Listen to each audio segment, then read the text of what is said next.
le workshop, donc c'est le 6e ou 7e atelier, je ne sais plus où on en est, de la chaire Réseau Innovation, qui est consacré cet après-midi à une thématique passionnante, le travail et ses espaces.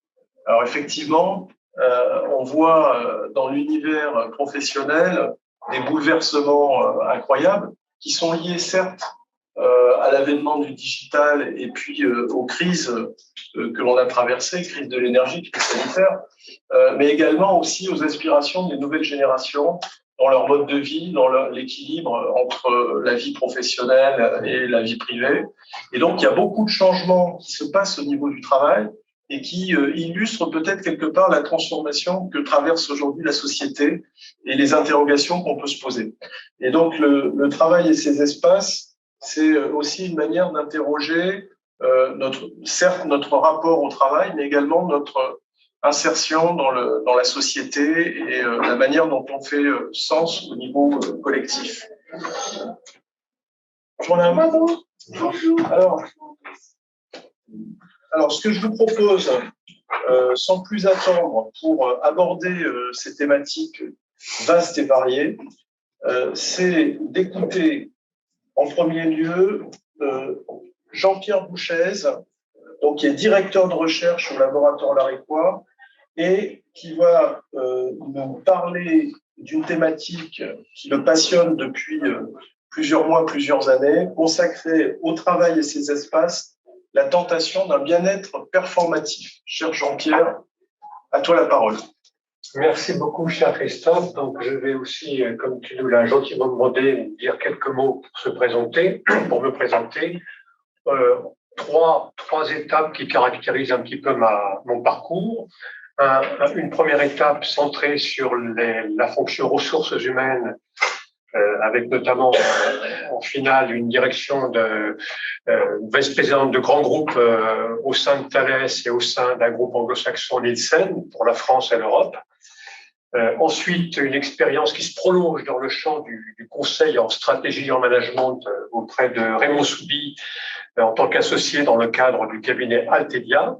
Et puis une carrière, alors toutes ces étapes, pardonnez-moi, se combinent et s'articulent au sein de l'université de Versailles-Saint-Quentin où j'ai eu le plaisir, il y a maintenant une bonne dizaine d'années, de rejoindre et de refaire un parcours académique en passant une thèse et un HDR pour devenir professeur associé et directeur de recherche finalement.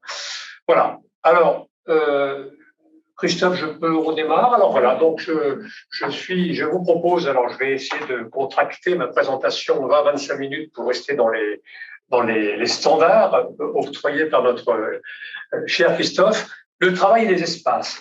Alors, c'est avec un sous-titre qui est un peu, si c'était de recherche, on dirait que c'est un peu une hypothèse de travail que je vais tenter d'effleurer, puisque effectivement, je vais survoler cette présentation, qui d'ailleurs est, comme vous le voyez, un extrait d'un livre qui va sortir en mars prochain sur ce même thème aux éditions de Buck.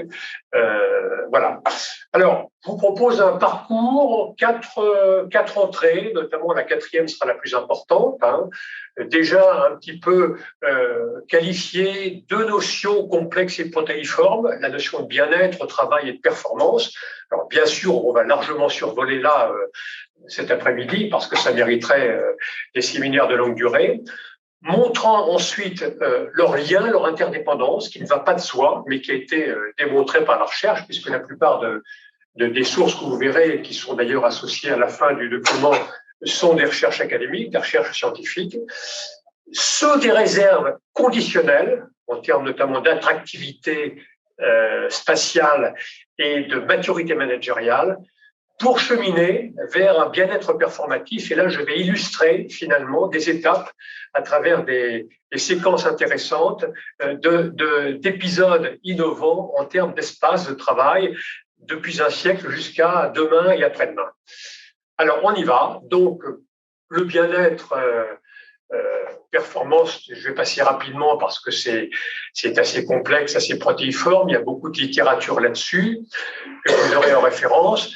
Et à travers toute la littérature que j'ai pu identifier, on peut schématiquement présenter deux orientations combinées, une orientation de type subjective, on traduit par une appréciation ressentie de l'environnement du travail sur la base d'éléments donc effectivement affectifs, sociaux, mais aussi une dimension combinée complémentaire plus objective qui sont liées à la propre évaluation subjective aussi, c'est pour ça que c'est tout à fait combiné, qualitative de l'environnement, alors l'acoustique, la configuration, des espaces, etc.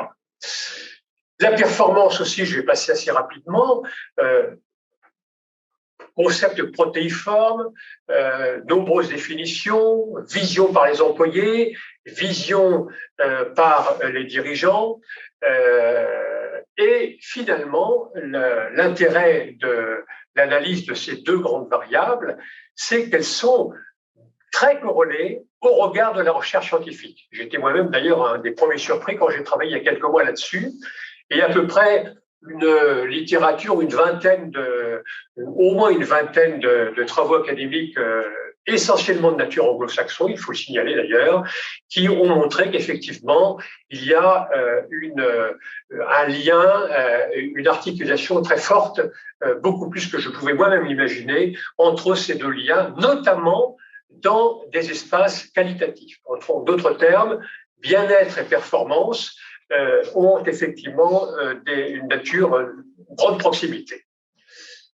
Alors, proximité d'ailleurs qui concerne aussi, à travers la recherche, les notions d'autonomie, de confiance, qui n'est pas tout à fait une surprise. On retrouve également ce lien, non seulement au niveau de la perception des individus, comme on vient de le voir, mais aussi de la performance des entreprises. Et là, vous avez encore une série de recherches que je cite, qui sont toutes encore une fois citées à l'arrière, en fin de présentation, qui montrent effectivement ce lien en termes de performance, en termes économiques et de bien-être. Ceci étant effectivement un élément que je découvre aussi à travers ces nombreuses recherches. Alors, ça, ces deux points sont importants, mais à mon avis, ils sont nécessaires et insuffisants. Ils doivent être complétés, à mon sens, aussi bien à travers l'observation de terrain et l'observation académique, sur deux variables associées qui sont conditionnelles pour effectivement mettre en exergue et étayer encore cette articulation. D'une part, la maturité organisationnelle, que l'on traduit par une capacité, de manière résumée ici, de dirigeants éclairés de faire évoluer l'organisation dans les différents domaines culturels, managériaux, technologiques, organisationnels, mais surtout sur deux axes combinés à travers tout ce que j'ai pu observer et dans mes études de conseil et de lecture aussi. En gros, schématiquement, en abaissant le niveau de performance et de responsabilité d'initiative, donc en descendant effectivement la responsabilité au sein des organisations, ceci combiné avec un accroissement des coopérations dites transversales et réticulaires. Au-delà, bien sûr, de tout discours incantatoire d'injonction qui, malheureusement, sont des effets d'affichage que l'on voit beaucoup trop souvent.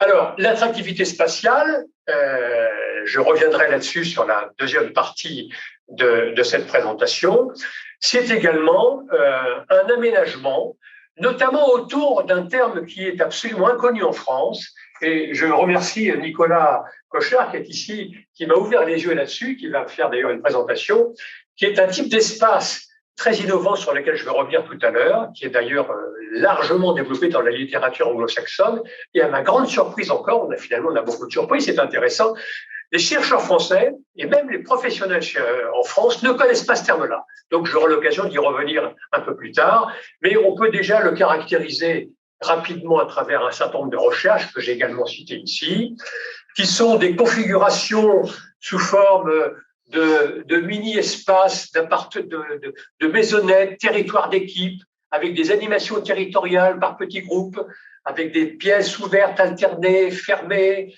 avec un mobilier ergonomique, un confort, une architecture, etc. Je reviendrai là-dessus, mais on voit déjà que là, dans ces types d'attractivité spatiale dont je parle comme deuxième condition.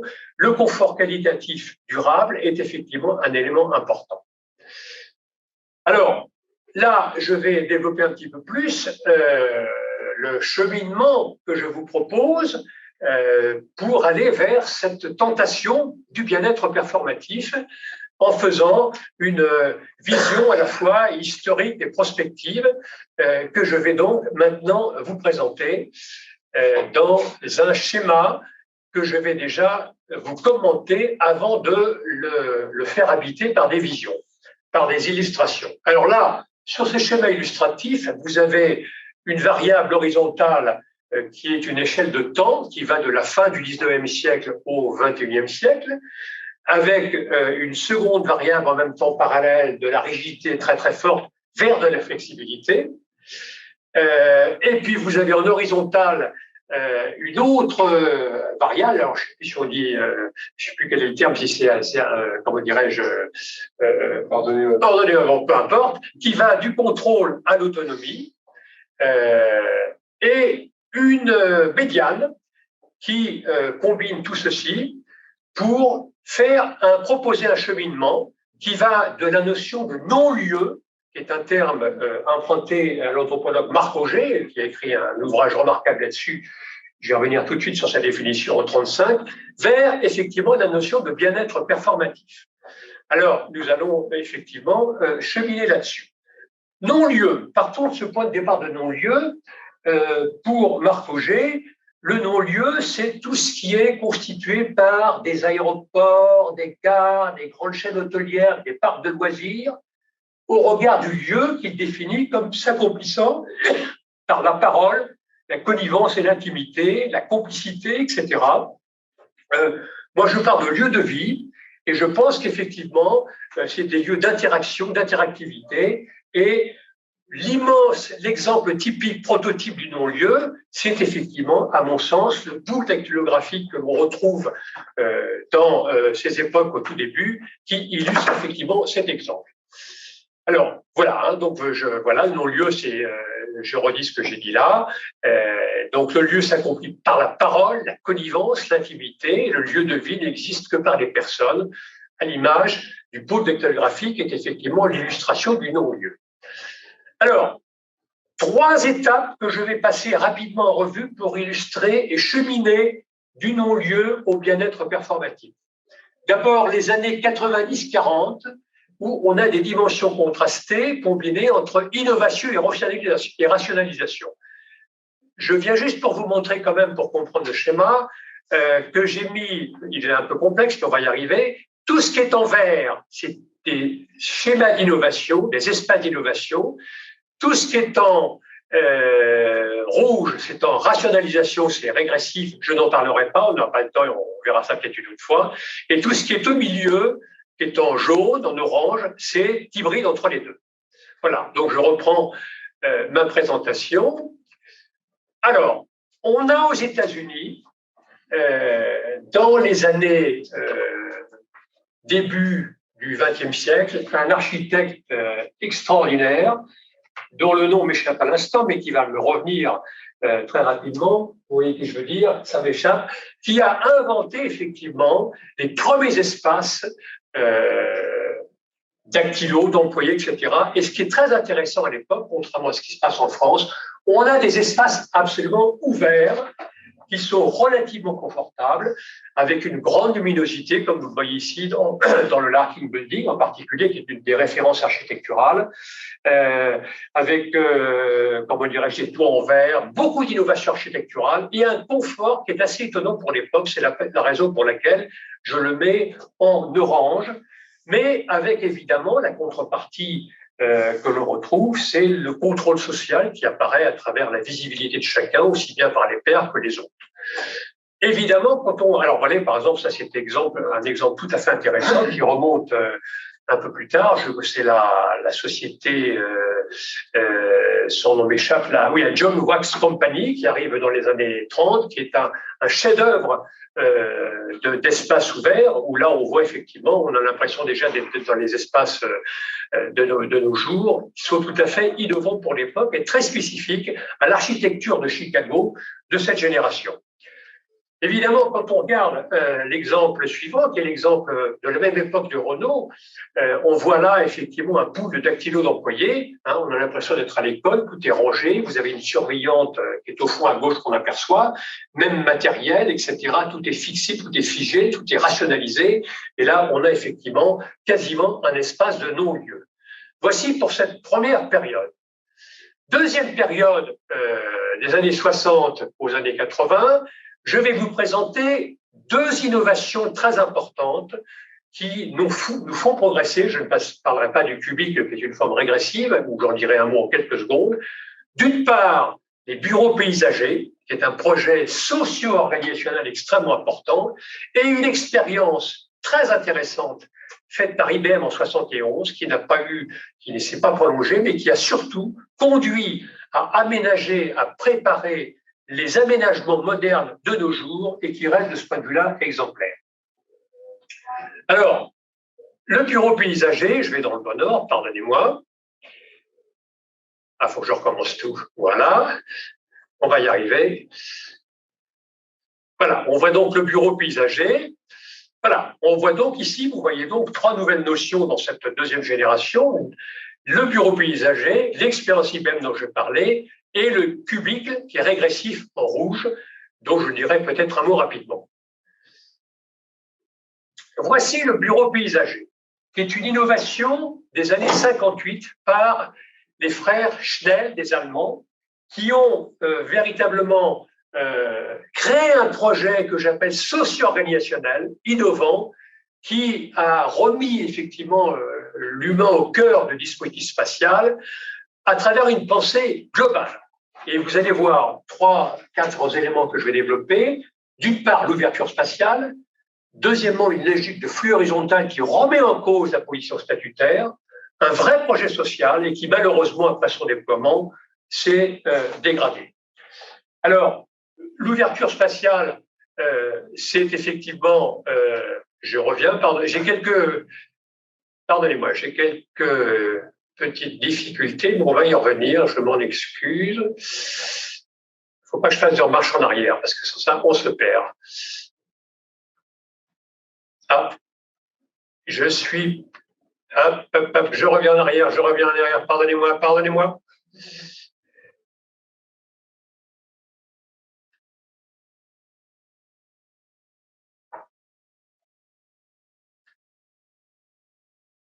Voilà, on va y arriver. Non, je vais à l'envers. Est-ce que tu peux... Alors, attends, je peux utiliser ton... En fait, je suis désolé. Alors, bureau paysager, avant. Voilà. Après, top, là. Voilà, la prochaine. Voilà. Alors, mais celle qui était avant. La précédente, voilà. Voilà le bureau paysager. Alors, vous avez un bureau paysager, effectivement, qui est une innovation extrêmement importante, comme je le disais, ouverture spatiale, c'est-à-dire qu'on supprime toutes les cloisons et les entraves, avec un décor tout à fait paysager, métro de mobilier, des rangements, etc. Deuxièmement, on fait un aménagement spatial où on met les gens en proximité par rapport à la circulation de l'information et non dans une logique hiérarchique. C'est-à-dire que l'idée, c'est qu'on optimise les échanges basés sur des proximités. Donc, liens horizontaux sur logique de flux, circulation d'informations, et l'espace est un outil fonctionnel. Ce qui a évidemment pour effet de remettre en cause la représentation statutaire. Projet social effectivement important, puisque là, cette notion d'égalité et de remise en cause des pratiques antérieures et de verticalité du pouvoir est une ambition des frères Schnell, qui s'est largement déployée. Et malheureusement, comme souvent, les innovations que l'on fait se détournent et se dégradent. Elles se sont détournées et dégradées essentiellement pour deux raisons.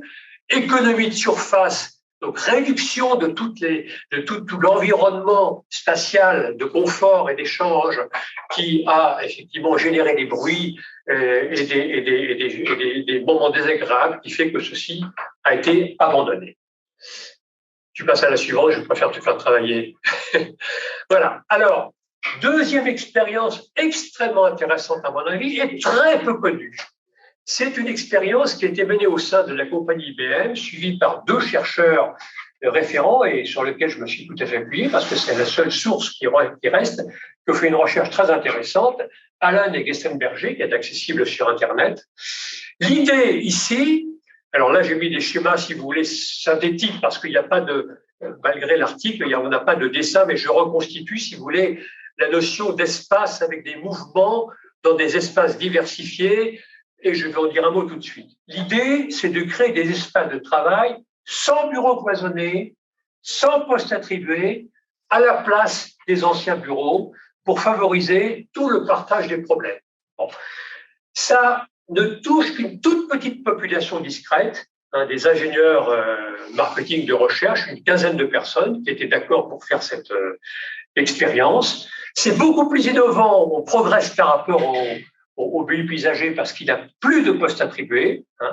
Et donc, pendant une quinzaine d'ingénieurs produits qui vont beaucoup à l'extérieur, qui se déplacent effectivement, ont utilisé des bureaux, des espaces ouverts avec des grandes tables, des bureaux pour se préserver un espace de liberté, ce qu'on appelle le non-territorial office, la déterritorialisation des bureaux. Il n'y a plus de bureaux, il y a des espaces diversifiés pour mieux communiquer, mieux partager. Et ceci annonce, vous allez le voir, tout ce qui se passe de nos jours pratiquement, et a été abandonné, encore curieusement, pour des raisons d'informatique lourde, d'une population spécifique, qui sont des gens qui sortaient beaucoup, dont on imaginait qu'elle n'était pas extensible à d'autres, mais toujours est-il que cette petite expérience laisse une trace très importante.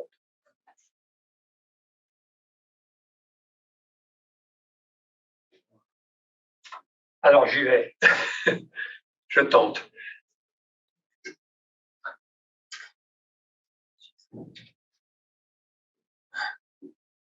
Ah, c'est bon. Voilà. C'est bon. On va pas passer sur le cubicule pour dire pour le cubicule, juste un petit mot qui est une partie régressive, qui nous rappelle effectivement pour ceux qui aiment le cinéma, le fameux film de Jacques Tati Playtime en 67. Donc l'idée là aussi, curieusement, on arrive à des comportements de petits espaces comme des cases, comme des cubes, selon l'expression appliquée, pour la volonté étant de mieux se concentrer en considérant d'une certaine manière que de travailler de manière plus efficace et que tu es plus concentré, tu es plus efficace, qui a tué les relations et qui a abîmé les relations, les connexions, les interactions et qui finalement n'a pas beaucoup débouché. Voici pour cette seconde étape. On va terminer par la troisième étape contemporaine. On rentre dans ce qu'on appelle l'ère du New Ways of Working, qui est un peu un sigle de référence de ce qui va se passer de plus en plus à travers toute l'informatique. On va y voir quelques instants. Et je vais vous présenter 3 modèles rapides pour rester dans le temps qui m'est imparti. Je vois que j'ai encore quelques minutes, donc je vais en profiter, 5 minutes. La notion du flex office, qui est à la fois un modèle innovant, mais rationalisant, d'où l'orange. Des environnements qualitatifs diversifiés qui tendent au bien-être performatif, et puis une hypothèse de travail sur laquelle je réfléchis avec d'autres sur l'intégration des espaces dans la ville, en passant notamment aux travaux de Moreno sur la ville du quart d'heure que l'on pourrait réinverser. On va y aller. Alors, merci beaucoup. Non? Oui, c'est ça, c'est bon. Voilà, là c'est le schéma qui se poursuit, on est sur la 3e étape, et effectivement, vous voyez qu'on arrive, tu continues, à un deuxième et un dernier. C'est bon. Voilà, et donc là je vais vous parler de 3 épisodes, le Flex Office, l'ABW Activity Based Working et l'ouverture sur la ville, qui est en cours de construction et de projection. Alors, le Flex Office, on y va. Ouais, tu peux passer. Voilà. Alors voilà, quelques mots d'abord, New Ways of Working, que vous connaissez tous plus ou moins, qui est un petit peu un courant porteur de ces nouvelles, de ce nouveau mouvement. Tu peux passer à travers 3 éléments qui reviennent systématiquement, les fameux 3 B, hein, à travers pas mal d'auteurs, dont Gémine qui a mis ça en clair il y a assez longtemps, tout ce qui est les BRICS, l'aménagement de l'espace, on en a parlé, toute la dimension technologique et puis les dimensions comportementales. Donc c'est un peu une représentation, une articulation d'une combinaison entre ces 3 variables qui traduisent effectivement le monde des années de notre période contemporaine. Suite, alors, le modèle du flex office, je vais dire quelques mots sur Accenture, qui est le modèle prototype qui a été largement popularisé que l'on va présenter 3-4 termes rapides. Une transformation spatiale, alors de GAN, la tour GAN verticale hiérarchique, vers la défense et l'est de la capitale, une généralisation progressive, des questionnements et une question sur l'innovation et la rationalisation de ce dispositif.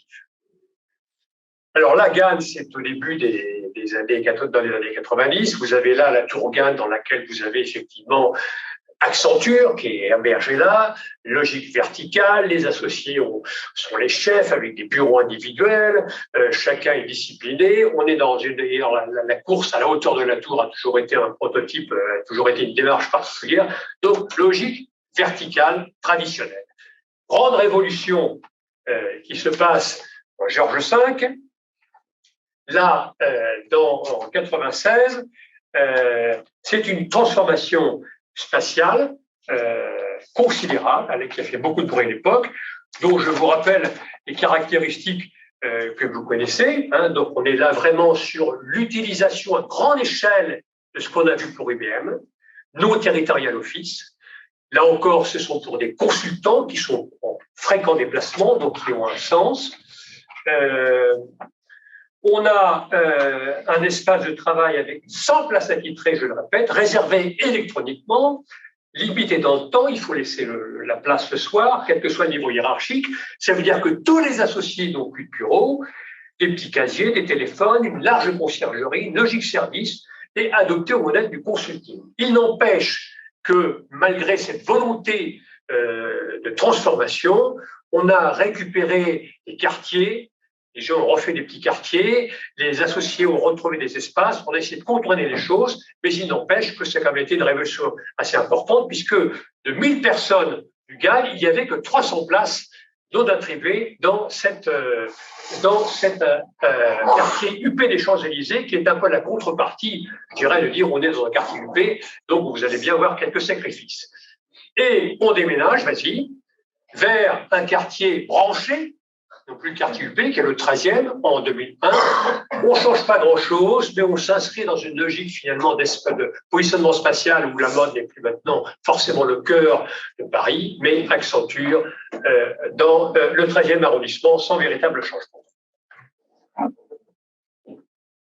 Alors, le modèle se généralise, tu peux continuer dans les autres sociétés, mais beaucoup de questionnements.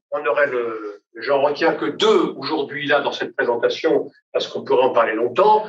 Comment entretenir une culture d'entreprise durable à partir du moment où effectivement les consultants ne travaillent jamais au même endroit au même moment, hein, même s'il y a des regroupements d'équipes, c'est-à-dire qu'on ne peut pas effectivement créer une proximité culturelle de fait de cet environnement spatial, et puis l'appropriation des espaces, hein, à travers le fait qu'on mette des objets, etc., très important, le fait de l'intimité n'est pas possible puisqu'il faut effectivement ranger le bureau le soir, ce qu'on appelle le clean desk, hein, et finalement il ne reste rien, donc on est juste en passage comme dans un hôtel, une logique de service hôtelière qui effectivement rend difficile des appropriations. Voilà, alors innovation rationnelle très très vite.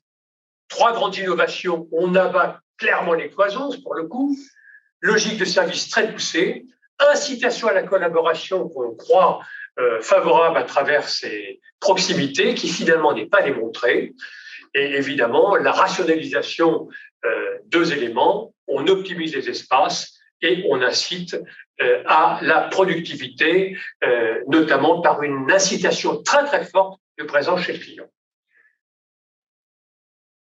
Alors, je termine par le vert sur lequel nous vivons aujourd'hui, les espaces qualitatifs diversifiés, dont l'inspiration, on l'a vu, vient d'IBM, de modèles innovants, donc on va voir quelques mots rapides, de villes en miniature, d'espaces en ville de miniature, qui ressemblent à l'activité base walking, dont je vais également dire un mot, et puis l'ouverture qui va vers la ville et qui est, à mon avis, un des projets sur lequel, d'ailleurs, on va discuter avec Nicolas à l'occasion. Voilà, on y va.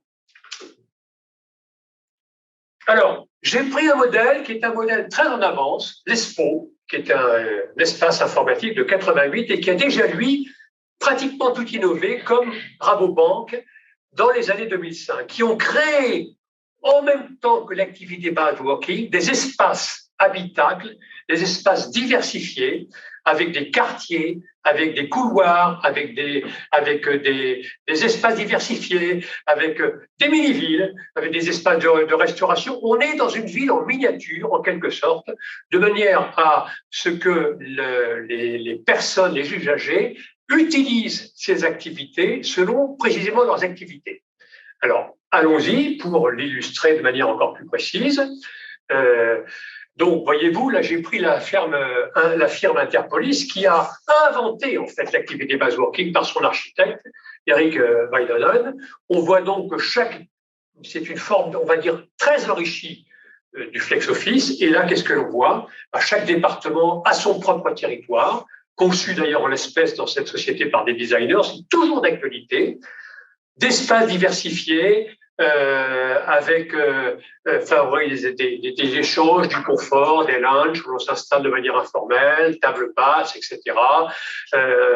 Environnement, fauteuil, etc. Tu peux y aller pour avoir un confort, un bien-être. Hein, donc voici quelques images. Hein. Là, on a même dans cette société, on remet juste avant au niveau ergonomique, des hauteurs des chaises réglables, etc. Donc l'idée, c'est bien ici d'illustrer le confort proche du bien-être spatial. Et je vais plus loin à travers la lecture de mon collègue Moreno, Carlos Moreno, qui vous savez, est un chercheur un peu d'avant-garde, qui a écrit notamment sur la ville du quart d'heure, devant laquelle toutes les fonctions devaient être remplies à un quart d'heure.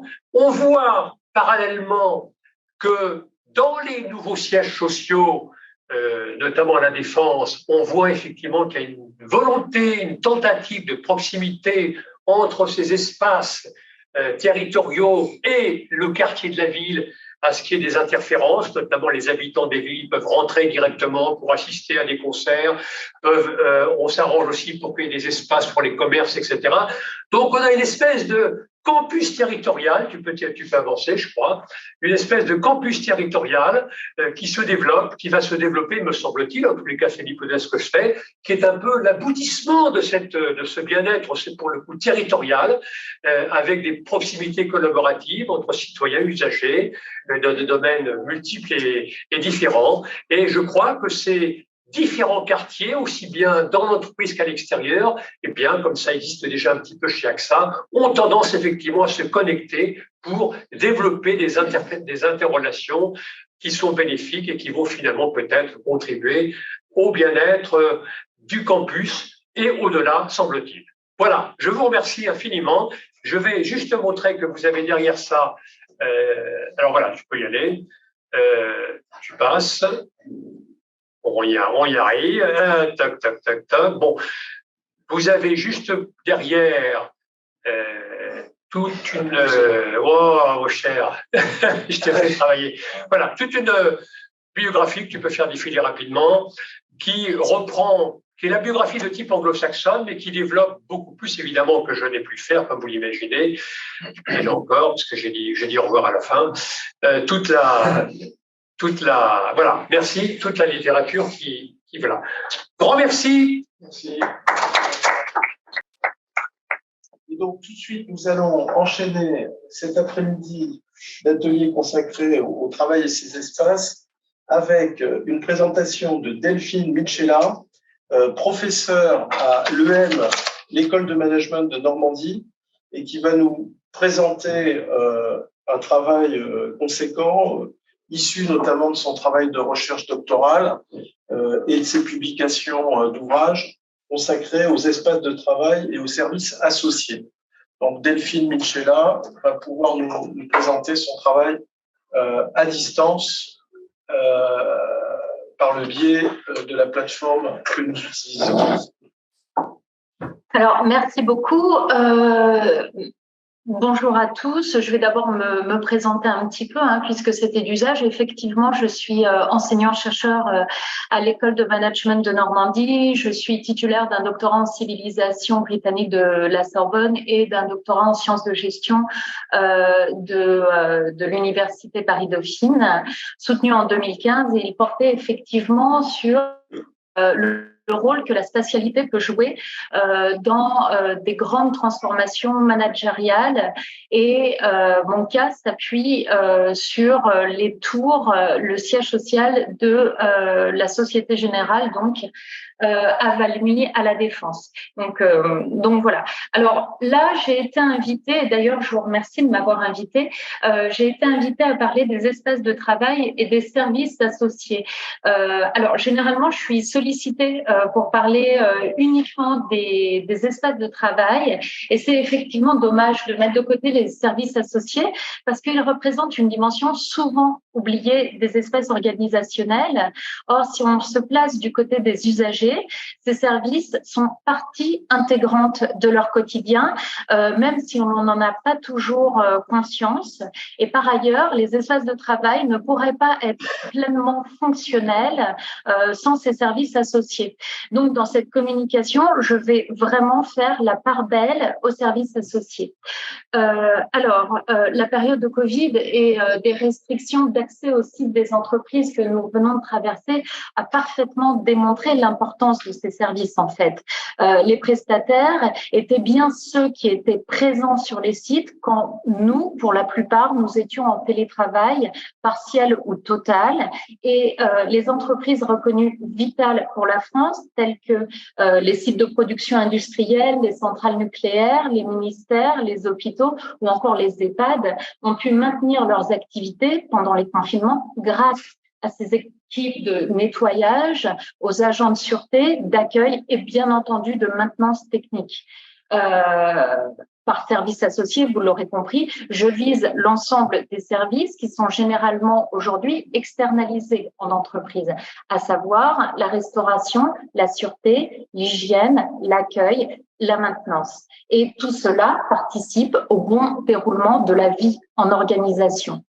Ma communication va donc essentiellement baser sur deux recherches récentes que j'ai publiées en 2020 et 2021, deux articles académiques, et sur une troisième recherche que je suis en train de mener sur ces services. Et ces cas mettent en exergue les difficultés auxquelles ces services sont confrontés aujourd'hui et comment il serait possible de faire évoluer la situation dans une logique de cercle vertueux, tant pour les entreprises prestataires que pour les entreprises clientes, de sorte à améliorer le vécu des usagers dans les espaces de travail.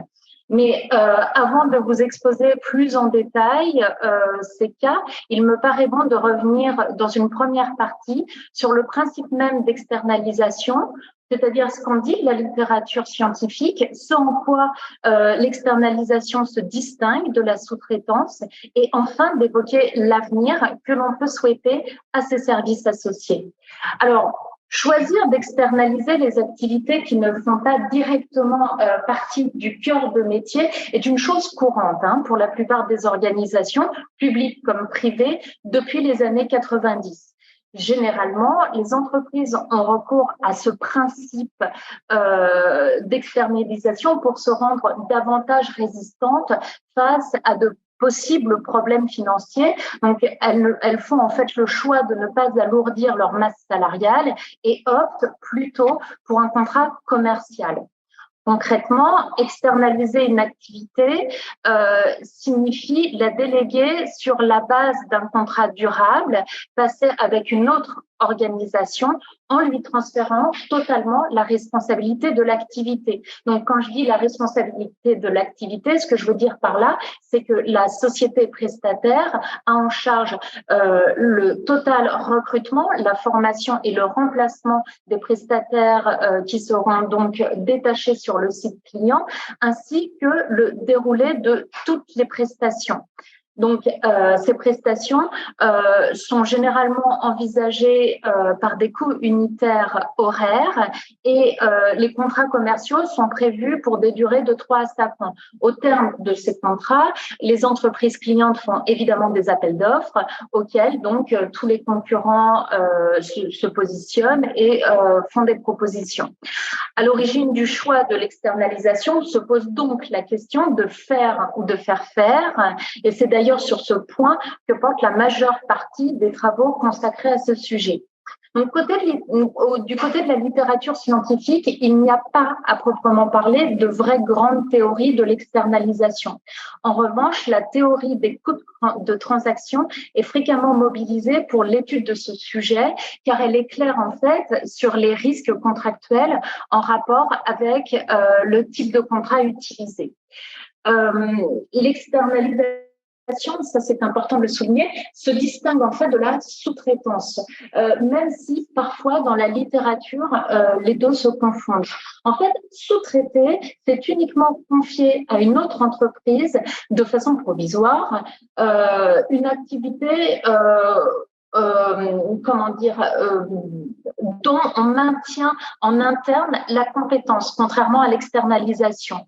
Voilà. Et dans un cas de sous-traitance, il y a un lien effectif de subordination entre le fournisseur et l'entreprise. Lien de subordination qu'on ne va pas retrouver dans un cas d'externalisation.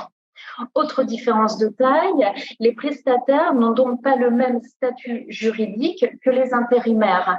C'est-à-dire que si un donneur d'ordre représentant l'entreprise cliente donne des consignes ou des ordres à un prestataire détaché, on tombe donc dans un délit de marchandage et par là même, le contrat de prestation peut être requalifié en CDI.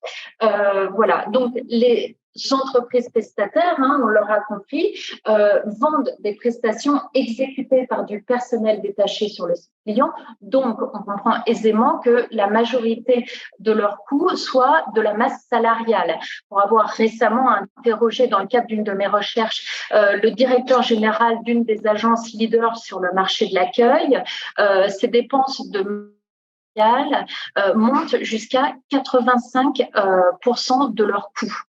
Autre fait saillant, ces entreprises sont dans ce qu'on appelle en stratégie un océan rouge, c'est-à-dire qu'elles font face à beaucoup de concurrents. Il y a très peu d'innovation pour se démarquer et de fait, la différenciation se fait sur un coût toujours plus bas, ce qui est de toute façon la façon la plus classique de remporter des marchés.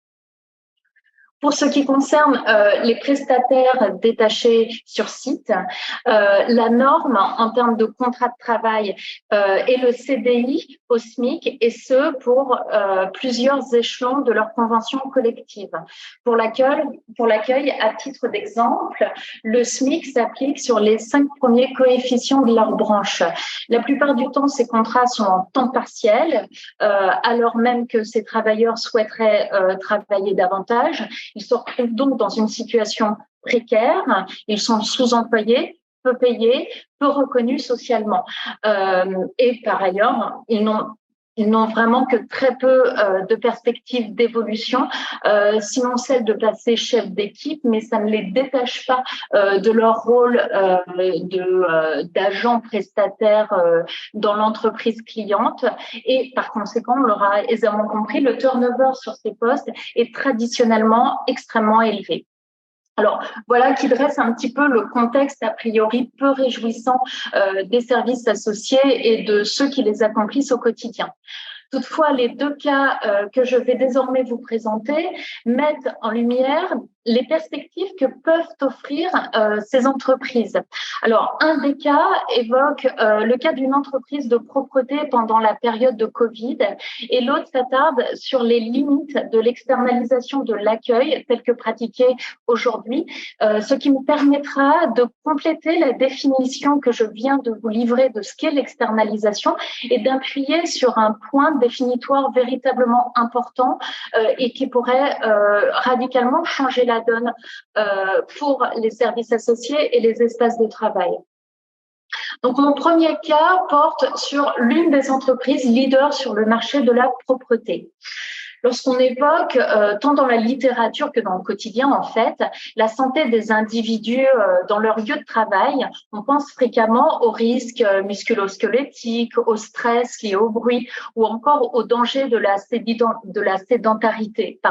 Mais l'aseptisation des locaux n'est pas un sujet fréquemment évoqué, du moins jusqu'à cette récente pandémie où tout d'un coup, la question de l'hygiène de nos surfaces de travail est venue s'imposer comme une question véritablement essentiel, pour le moins vital, pour nous tous.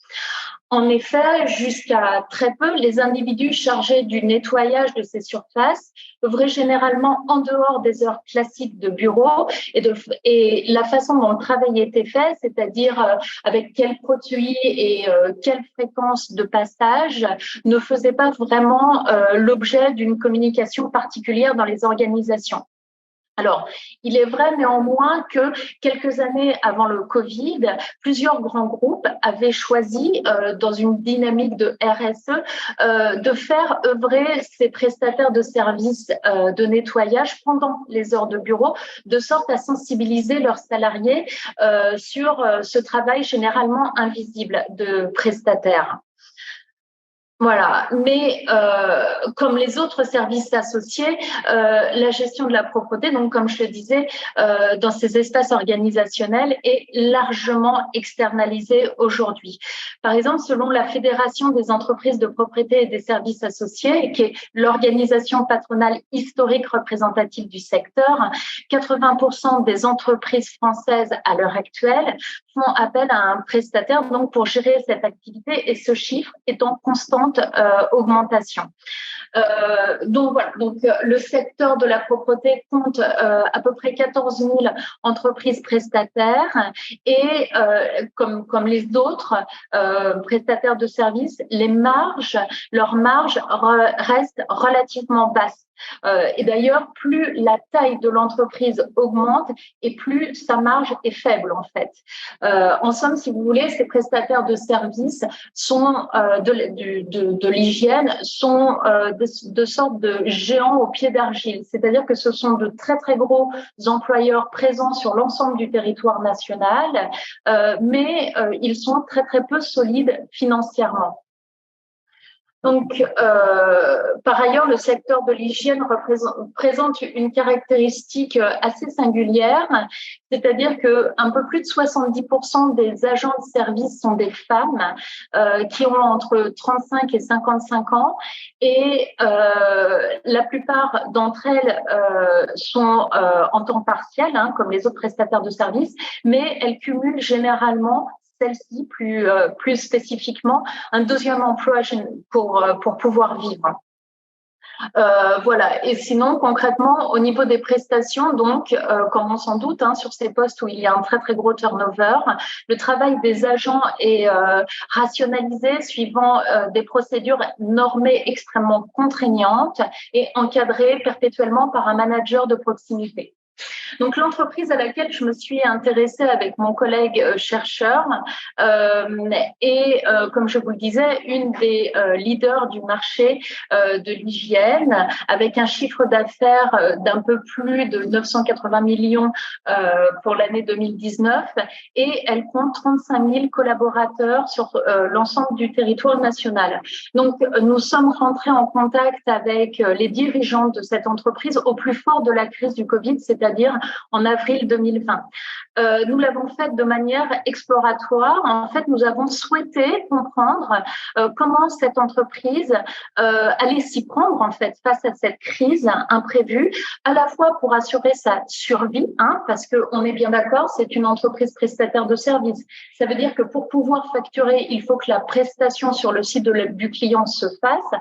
Or, pour que cela se passe, il faut deux choses. D'une part, il faut être en mesure de rassurer ses propres agents et les amener à aller œuvrer sur les sites clients. Et je vous rappelle qu'en avril 2020, au plus fort vraiment de l'incertitude face à ce virus, on imaginait le pire, vous en souvenez bien.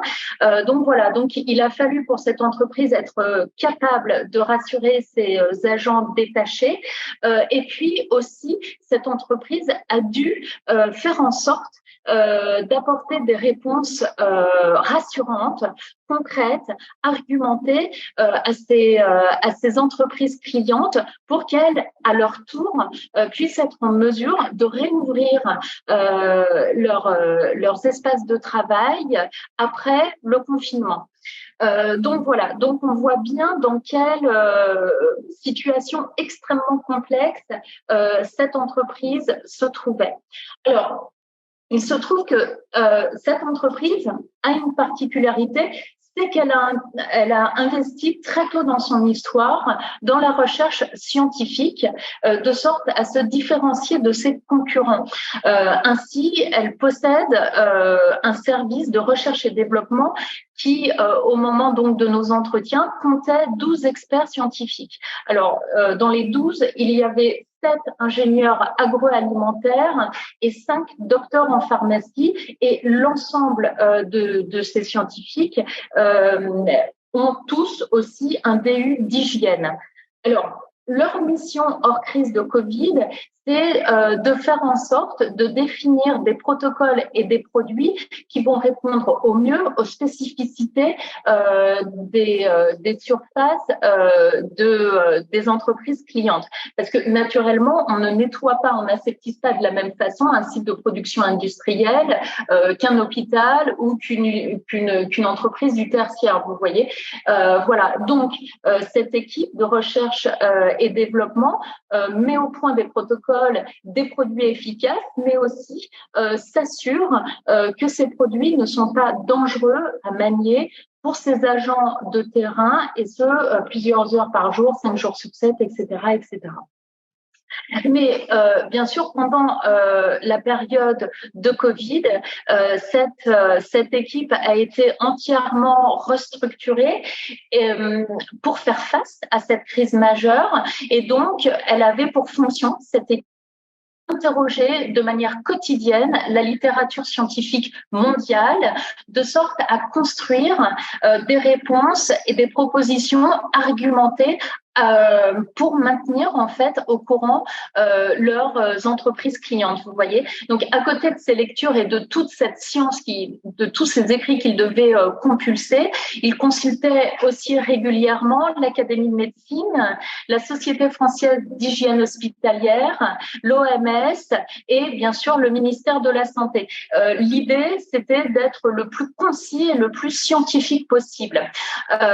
Et donc on voit bien, si on prend un petit peu de recul, cette entreprise prestataire de services a été en mesure de se bâtir et de mettre en avant son expertise métier en apportant une réponse scientifiquement éclairée à l'ensemble des clients qui, bien sûr, ne disposaient pas d'une telle ressource en interne et ignoraient complètement comment se prémunir contre ce virus.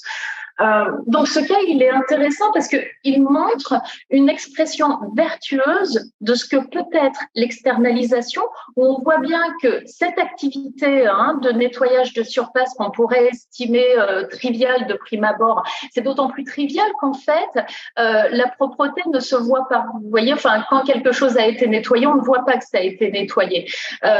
Donc voilà, eh bien, cette entreprise a été capable, à partir de cette tâche assez trivial de construire autour vraiment une expertise métier forte et par la même occasion de s'improviser pendant cette crise comme un partenaire stratégique véritablement important pour l'ensemble des entreprises clientes.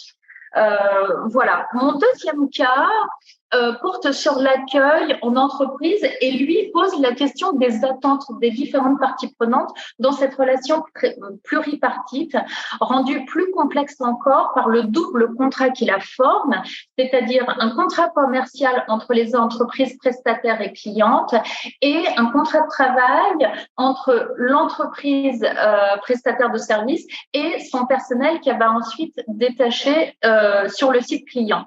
Alors, donc, cette fois, pour cette recherche, nous sommes partis de la question « Qu'est-ce qu'une bonne prestation d'accueil ?» Et nous avons interrogé les principaux acteurs de cette relation, à savoir le donneur d'ordre qui représente l'entreprise cliente et qui a une idée finalement un peu floue de ce que peut être l'accueil, puisque, comme je vous l'ai dit en introduction, dès l'instant où on externalise, on perd la compétence en interne. Donc, on ne sait plus vraiment comment ça se fait. Puis, on a aussi interrogé l'entreprise prestataire à travers les chargés de clientèle et enfin, bien entendu, les hôtesses sur site. Alors, je dis hôtesse et pas hôte parce qu'il n'y avait que des femmes. Et en fait, notre cas est intéressant parce qu'il met en lumière le fait que chacune de ces parties prenantes a sa propre définition de ce qu'est une bonne prestation et qu'aucune, en fait, ne vise la même chose. Donc, dans ce contexte, on voit difficilement comment on peut aboutir à une satisfaction partagée par tous, vous voyez. C'est intéressant parce que cela paraît traduire un peu le revers de la médaille de l'externalisation telle qu'elle est pratiquée à l'heure actuelle. Et surtout, cela donne finalement assez peu d'espoir sur l'évolution de ce métier et de cette tâche d'accueil qui paraît un petit peu comme figée dans des process industriels, du fait notamment, comme je vous le disais, de l'océan rouge dans lequel se trouvent les entreprises prestataires de services et cette quête perpétuelle du coût plus bas qui est impulsé en fait par les donneurs d'ordre. Voilà, et donc il faut bien comprendre que tout cela n'est ni bon pour les entreprises prestataires qui ne peuvent pas développer leurs expertises métiers et recruter donc des agents plus qualifiés qui paieraient mieux, et c'est ni bon non plus pour les entreprises clientes qui subissent un turnover particulièrement fort sur ces postes et dont les prestations finalement n'évoluent que très peu.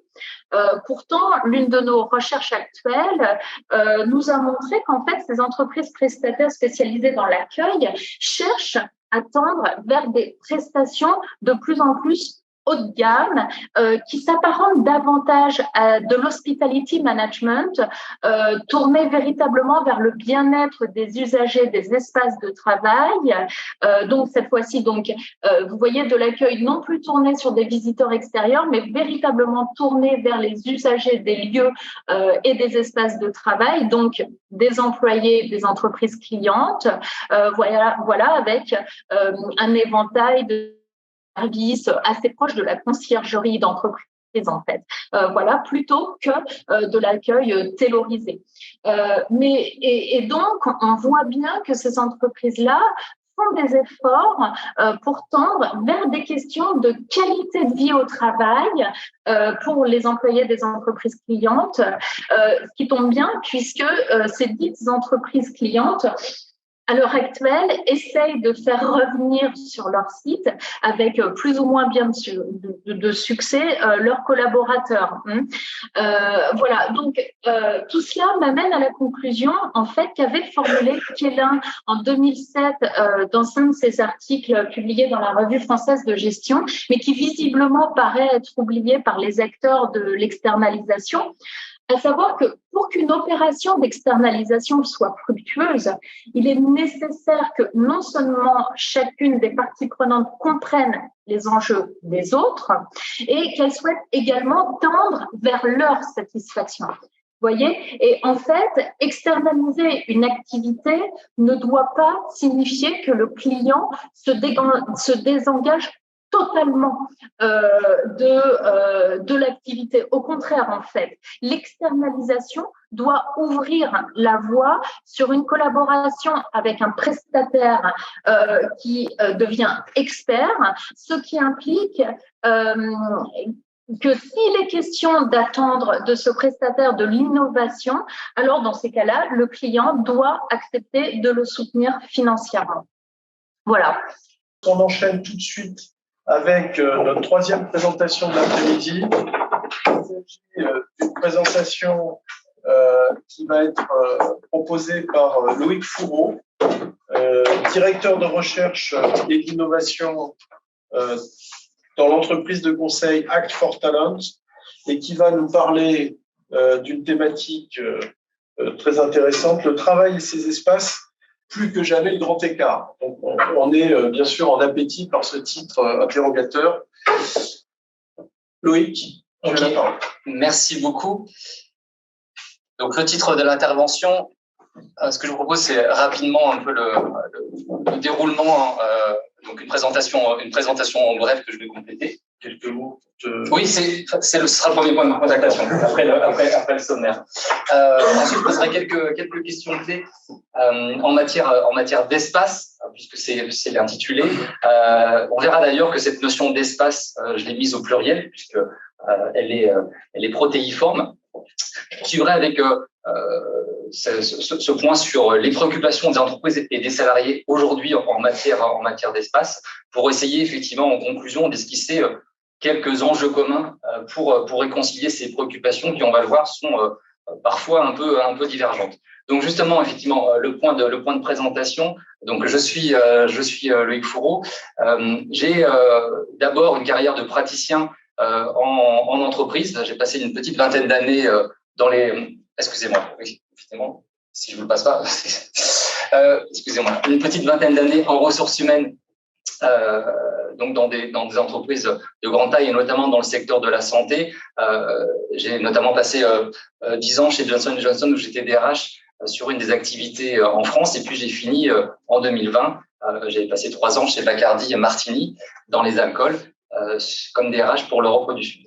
J'ai pile au moment du Covid opéré une reconversion qui avait été entamée avec la préparation d'un doctorat que j'effectue à Dauphine, que j'espère terminer dans les semaines à venir, pouvoir déposer le manuscrit. Doctorat qui porte sur l'influence des origines sociales des dirigeants sur le fonctionnement de l'équipe dirigeante. Et dans l'optique, ce doctorat, de pouvoir m'orienter vers l'enseignement et la recherche. Donc, j'enseigne aujourd'hui à l'EMLV, à l'IESEG, et puis la recherche, pour le moment, elle porte surtout sur ma thèse, mais également, c'est que je travaille à temps très partiel comme directeur de la recherche et innovation chez Act for Talent. Donc, on a perdu le signal. Donc, Act for Talent, c'est une petite société de conseil qui est basée à Lyon, à moins d'une dizaine de personnes, qui est une. Il y a une coupure. Je poursuis malgré l'écho. C'est pas trop pénible. Donc, Act for Talent est une société à mission au service de l'humain, l'innovation managériale, la transformation. Concrètement, en domaine d'expertise, on accompagne les équipes sur des dynamiques de collaboration et puis d'apprenance, organisation apprenante. On développe les savoirs-agir. On a un lab pour innover avec nos clients, dont j'ai le plaisir de piloter. Et puis on a aussi un tiers-lieu, l'Orangerie à Lyon, puisque Act for Talent est basé à Lyon, dans laquelle on accueille, dans le cadre aussi de notre mission solidaire, j'y reviendrai parce que c'est source d'expérience, quelques startups qui évoluent dans le monde solidaire. Voilà. Alors du coup, je ne sais plus si je dois passer. Non. Je vais continuer comme ça parce que longtemps qu'ils se relancent pas malheureusement. Mais au moins, je pense qu'ils nous entendent. Ok. Donc cette présentation, je vais l'effectuer à la fois avec ma qualité de praticien, même si c'était un petit peu avant, mais surtout aujourd'hui avec ma qualité d'apprenti chercheur et de recherche appliquée. En tant que praticien et en l'occurrence en tant que DRH, mon rôle sur l'espace de travail, ça a surtout porté sur des questions d'ergonomie, de sécurité dans un cadre qui souvent en entreprise est un cadre contraint, avec CHSCT et désormais les CSSCT, donc vraiment plutôt une obligation de conformité. ou alors j'ai pu accompagner un certain nombre d'opérations de déménagement ou de réaménagement, et quand même souvent avec un prisme qui était optimisation de l'espace, question esthétique, question de coût aussi. Voilà. Donc cette expérience, elle m'amène à la lumière du contexte actuel à poser quelques questions clés, tout d'abord sur l'espace, et en l'occurrence l'espace de travail. Avec cette question qui est, alors vous n'avez pas le visuel, mais quelle est la fonction de l'espace de travail? Alors je vais le faire de façon beaucoup plus raccourcie et sans doute moins étayée que Jean-Pierre nous l'a fait tout à l'heure, sur cette évolution au fil de l'histoire de l'espace. Moi j'ai considéré déjà pour mon intervention qu'il était question d'espace de travail, même si aujourd'hui l'espace de travail recouvre de nombreuses réalités. Alors la première question, quand on parle d'espace de travail pour une organisation, entreprise, association, quelle qu'elle soit, c'est quelle est la fonction de cet espace de travail. Alors pendant longtemps, la fonction de l'espace de travail, et Jean-Pierre nous l'a rappelé, a été pensée et conçue comme un dispositif de contrôle, soit pour les ouvriers, les employés, on l'a vu pour les poules dactylo, on standardisait l'espace pour permettre vraiment l'optimisation du travail. Le contremaître, le chef de service, dans ce modèle, avait pour mission de contrôler quasi visuellement, mais même complètement visuellement, les salariés, de veiller à la bonne exécution des tâches. L'espace de travail, c'était aussi un espace de pouvoir. L'espace de travail révélait plus que jamais le statut dans l'entreprise. Pour ceux qui ont un bureau fermé, ceux qui avaient la chance d'avoir un bureau fermé, le fait qu'il soit fermé, son emplacement, le nombre de fenêtres, ces éléments-là témoignaient vraiment de la relation de pouvoir. Et puis, à partir du début des années 90, la culture managériale a évolué. Une certaine flexibilité, y compris dans les espaces de travail, ont été recherchées. Et on a commencé à parler d'aménagement fonctionnel. On a commencé à penser qu'il y avait différents usages pour les salariés. C'est aussi parce que les organisations sont devenues, à partir des années 90, plus complexes, avec des activités plus variées, qui ont nécessité flexibilité, autonomie, collaboration, d'où au fil des années le fait que le lieu de travail lui-même a commencé à devenir protéiforme et beaucoup plus multiple. Alors l'espace de travail, c'est avant tout le reflet d'une transformation structurelle du rapport au travail. Depuis 1990, il s'est encore passé beaucoup de choses, mais avec la crise Covid, depuis 2 ans et demi, presque 3 ans, jamais, en tous les cas dans la période très contemporaine, les questionnements sur l'espace de travail n'ont été aussi nombreux, avec des impacts vraiment radicaux. Donc la question qui se pose désormais, c'est comment faire pour concilier aujourd'hui les préoccupations de l'employeur ou des employeurs avec celles des salariés, je mets salariés entre guillemets, je vais revenir, en matière d'espace de travail. Donc c'est la question du grand écart qui est posé par le titre de mon intervention. Elle est là, dans cette conciliation des préoccupations de l'employeur et celles de ses salariés en matière d'espace de travail, parce qu'on va voir que non seulement les préoccupations des entreprises, elles sont plus variées qu'auparavant, mais que celles des salariés, elles ont été largement rebattues aussi par la crise Covid. Alors, je parle de salariés entre guillemets, parce que ça aussi, ça fait partie des évolutions constatées aujourd'hui et auxquelles la crise Covid a servi d'accélérateur. Il y a de plus en plus d'entreprises qui ont à composer avec des collaborateurs au statut varié. Il y a notamment ce floutage de la subordination du fait de la version actuelle du rapport de force employeur-salarié. Il y a des questions démographiques derrière, mais il y a surtout une conjoncture économique qui a été très favorable. Je parle un peu au passé, c'est en train de changer, mais depuis pas mal d'années. Et au-delà de la dilution du salariat, la question des freelances qui s'installent et il faut aussi considérer leur place quand on parle d'espace de travail dans les organisations. On parle aujourd'hui d'espace de travail au pluriel parce que la notion, elle revêt des formes multiples qui constituent d'ailleurs des réponses différentes aux préoccupations des entreprises et de leurs salariés. Du coup, je voulais clarifier avec vous cette notion d'espace au pluriel. Alors, sans le visuel, ça va être beaucoup plus difficile. Je vais essayer de vous le décrire au mieux. Parce que quand on parle d'espace, qu'il soit singulier ou pluriel, il s'agit d'abord d'espace d'un lieu ou de plusieurs lieux. L'espace de travail, c'est d'abord le lieu du présentiel, celui qu'on appelle le plus souvent le bureau, pour désigner le lieu physique et collectif du travail. C'est celui où se trouve l'employeur.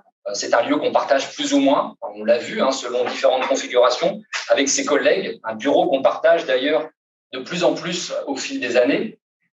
C'est l'open space qui a été consacré officiellement avec cette idée, et ça a été rappelé aussi par Jean-Pierre, hein, que l'open space, c'était l'hypothèse que cette configuration, elle favoriserait les échanges, les contacts.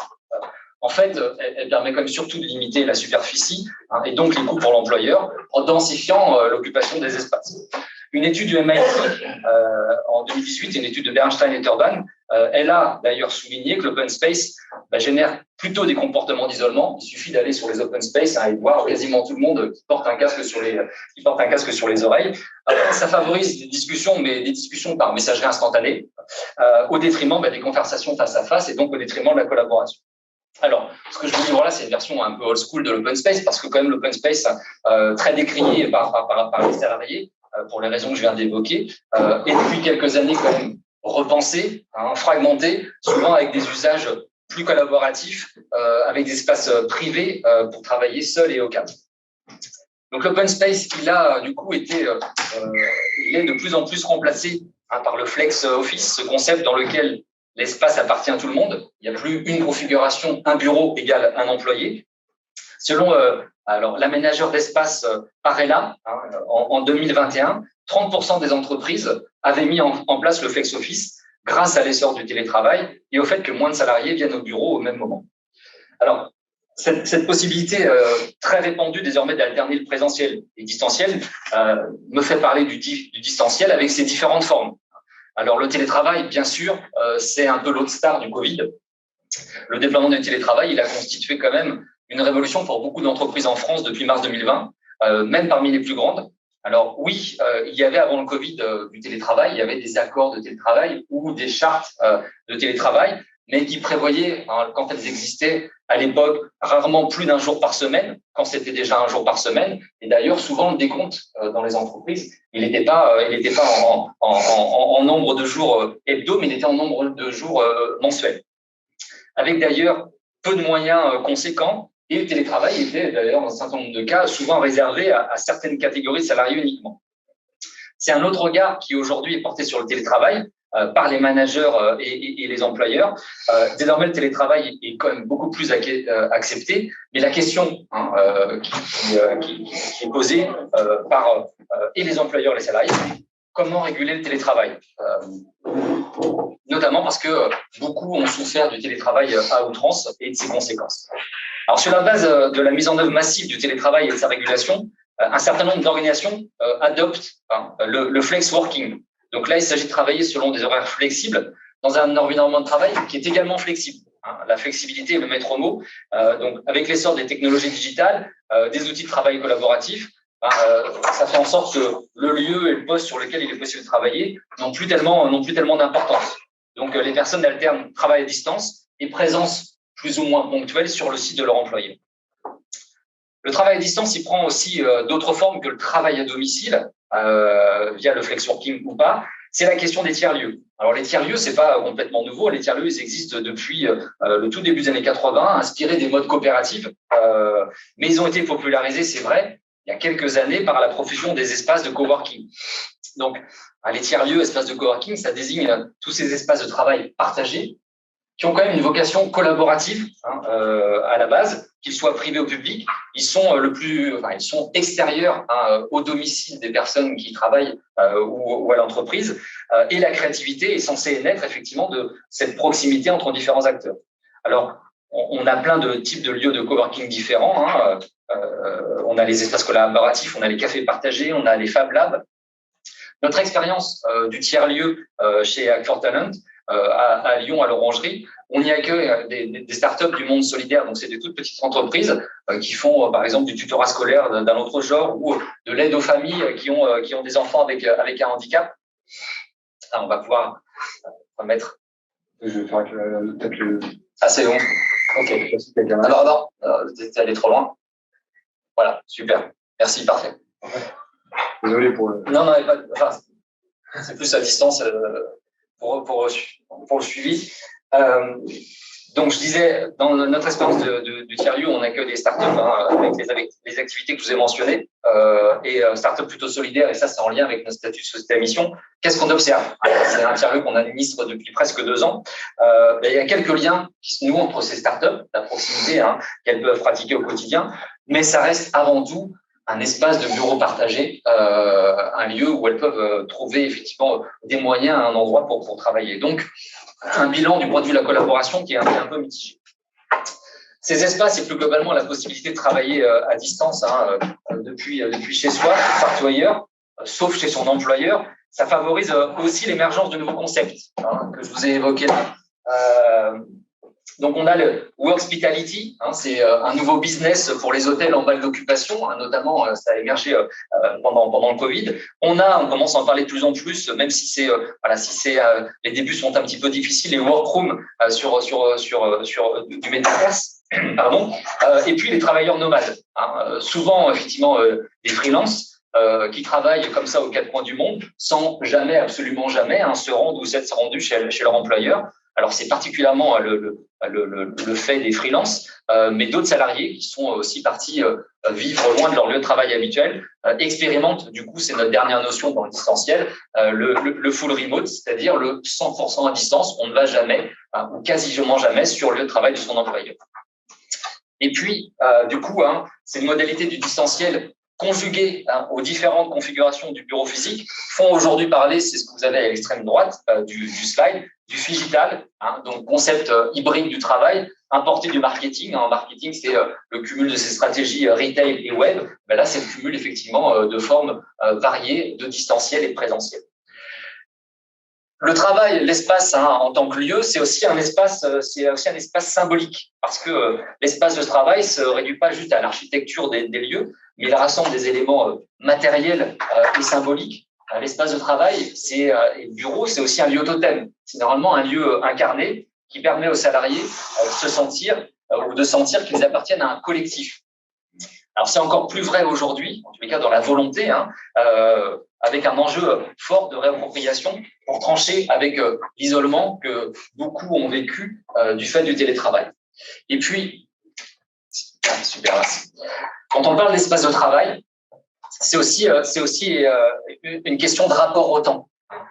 La temporalité, c'est d'abord une question de rythme.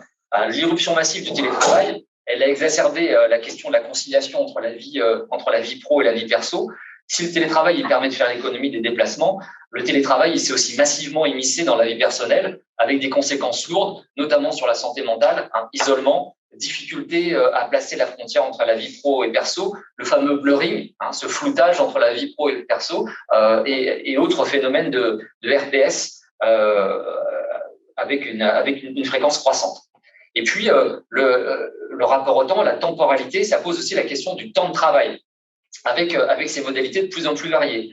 Les horaires flexibles permis par le télétravail, voire le smart working, une abolition complète des horaires de travail, avec aussi les juristes en droit social qui s'arrachent les cheveux sur cette question-là. Donc, déconnecter en partie la dimension espace physique de travail pour finir la semaine de 4 jours, qui semble être une voie hyper prometteuse, un peu la solution panacée pour concilier productivité et réduction du stress généré par les trajets et la pression professionnelle. Alors, ça nous amène du coup sur le slide. Je reprends la main. Non. Merci. Ça nous amène effectivement à voir quelles sont aujourd'hui un peu les préoccupations des acteurs en matière d'espace de travail et d'abord la préoccupation des employeurs. Première préoccupation, optimiser les coûts. L'immobilier, c'est et ça reste le deuxième poste de dépense des entreprises, des organisations après la masse salariale. Avant la crise sanitaire, déjà, 40 à 60% des locaux étaient en partie inoccupés sur la semaine. Donc, plus que jamais, aujourd'hui, les entreprises, elles cherchent à optimiser leur mètre carré de bureau. Donc, nombreuses en sont celles qui ont très vite rendu des étages entiers. Et puis d'autres, comme Waystone, dans le conseil, c'est pour ça que je posais cette question tout à l'heure, qui ont été plus prudentes ou plus sages. Elles ont mené des expérimentations en 2021 et jusqu'à début 2022 pour déterminer la bonne taille et la bonne organisation de l'espace. Wavestone, par exemple, pendant 1 an, a confié à chaque practice dans le conseil un étage entier en leur proposant de mélanger effectivement télétravail et puis lieu de présence. Et au final, ils ont observé que cette utilisation hybride de chacun des espaces n'a pas abouti à la réduction de l'espace en termes de superficie. Par contre, à sa reconfiguration complète en termes de pôle. Deuxième préoccupation des employeurs, maintenir la productivité. Là aussi, notion protéiforme, c'est un enjeu permanent, mais dans le contexte actuel pour les entreprises, et ça va sans doute s'accentuer à la lumière de ce qui se passe en ce moment. Il s'agit déjà de s'assurer de la disponibilité des salariés et du maintien, et je l'évoquais tout à l'heure, d'un travail collectif efficace, des échanges formels et informels entre collègues. On sait que c'est le terreau de l'innovation. Et puis le troisième point, qui est un vrai challenge pour beaucoup d'entreprises dans beaucoup de secteurs, au-delà des secteurs qui sont traditionnellement pénuriques en main-d'œuvre, c'est attirer et engager. Il faut faire revenir les salariés au bureau, de temps en temps, en tous les cas, au moins, parce que c'est le gage de l'appartenance à un collectif, dans un contexte aussi d'individualisation croissante.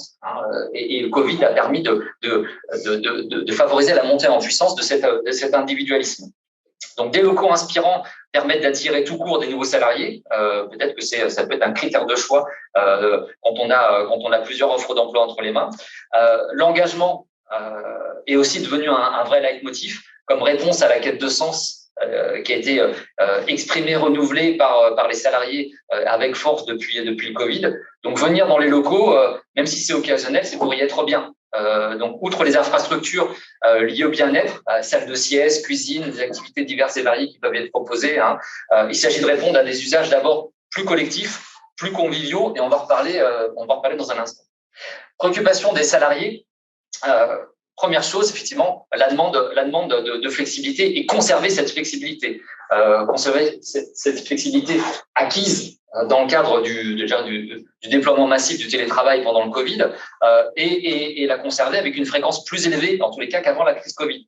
La volonté, c'est de pouvoir travailler à distance par principe et de se rendre au bureau par exception. Selon une enquête qui a été menée en 2021 par le Boston Consulting Group pour Cadre Emploi, les salariés souhaitent effectivement bénéficier de 2 à 3 jours de télétravail par semaine pour se rendre du coup par exception au bureau. La loyauté est à ce prix et les salariés mettent en avant derrière cette demande une meilleure conciliation de leur vie pro et perso, du fait notamment de la réduction des temps de transport. Il y a une étude que je ne vais pas mentionner là faute de temps, qui a analysé effectivement comment cette économie sur le temps de transport était réaffectée à d'autres activités. Et puis deuxième et dernière préoccupation des salariés, c'est de vivre des expériences collectives. C'est le pendant finalement de cette flexibilité avec le télétravail. Pour 2 raisons, derrière cette volonté de vivre des expériences collectives. D'abord, le télétravail, il a été, on l'a aussi un peu oublié, source d'inégalité au-delà de l'isolement. Selon une étude de Terra Nova qui a été menée lors du premier confinement en 2020, 42% des télétravailleurs, à ce moment-là, et ça n'a pas beaucoup changé, ne disposaient pas d'un espace de travail dédié au sein de leur domicile. Donc, aller au travail, c'est non seulement rompre avec l'isolement du télétravail, mais c'est aussi retrouver des conditions de travail équitables. Et puis, deuxième raison à vouloir vivre des expériences collectives, c'est que l'homme est un animal social, c'est ce que disait Aristote il y a très longtemps. Donc, les salariés veulent aller au travail pour trouver ce qu'ils ne sont pas chez eux, c'est-à-dire pour rencontrer du monde, pas pour faire ses mails derrière son ordinateur, pour vivre une expérience de convivialité, donc rencontrer des gens avec des équipements qui permettent cette expérience-là. Donc ça doit être une vraie indication pour l'aménagement des locaux. Et c'est un des points sur lesquels s'appuyer pour faire que les préoccupations des employeurs et des salariés puissent se rejoindre. Ça sera mon dernier point dans cette présentation. Merci.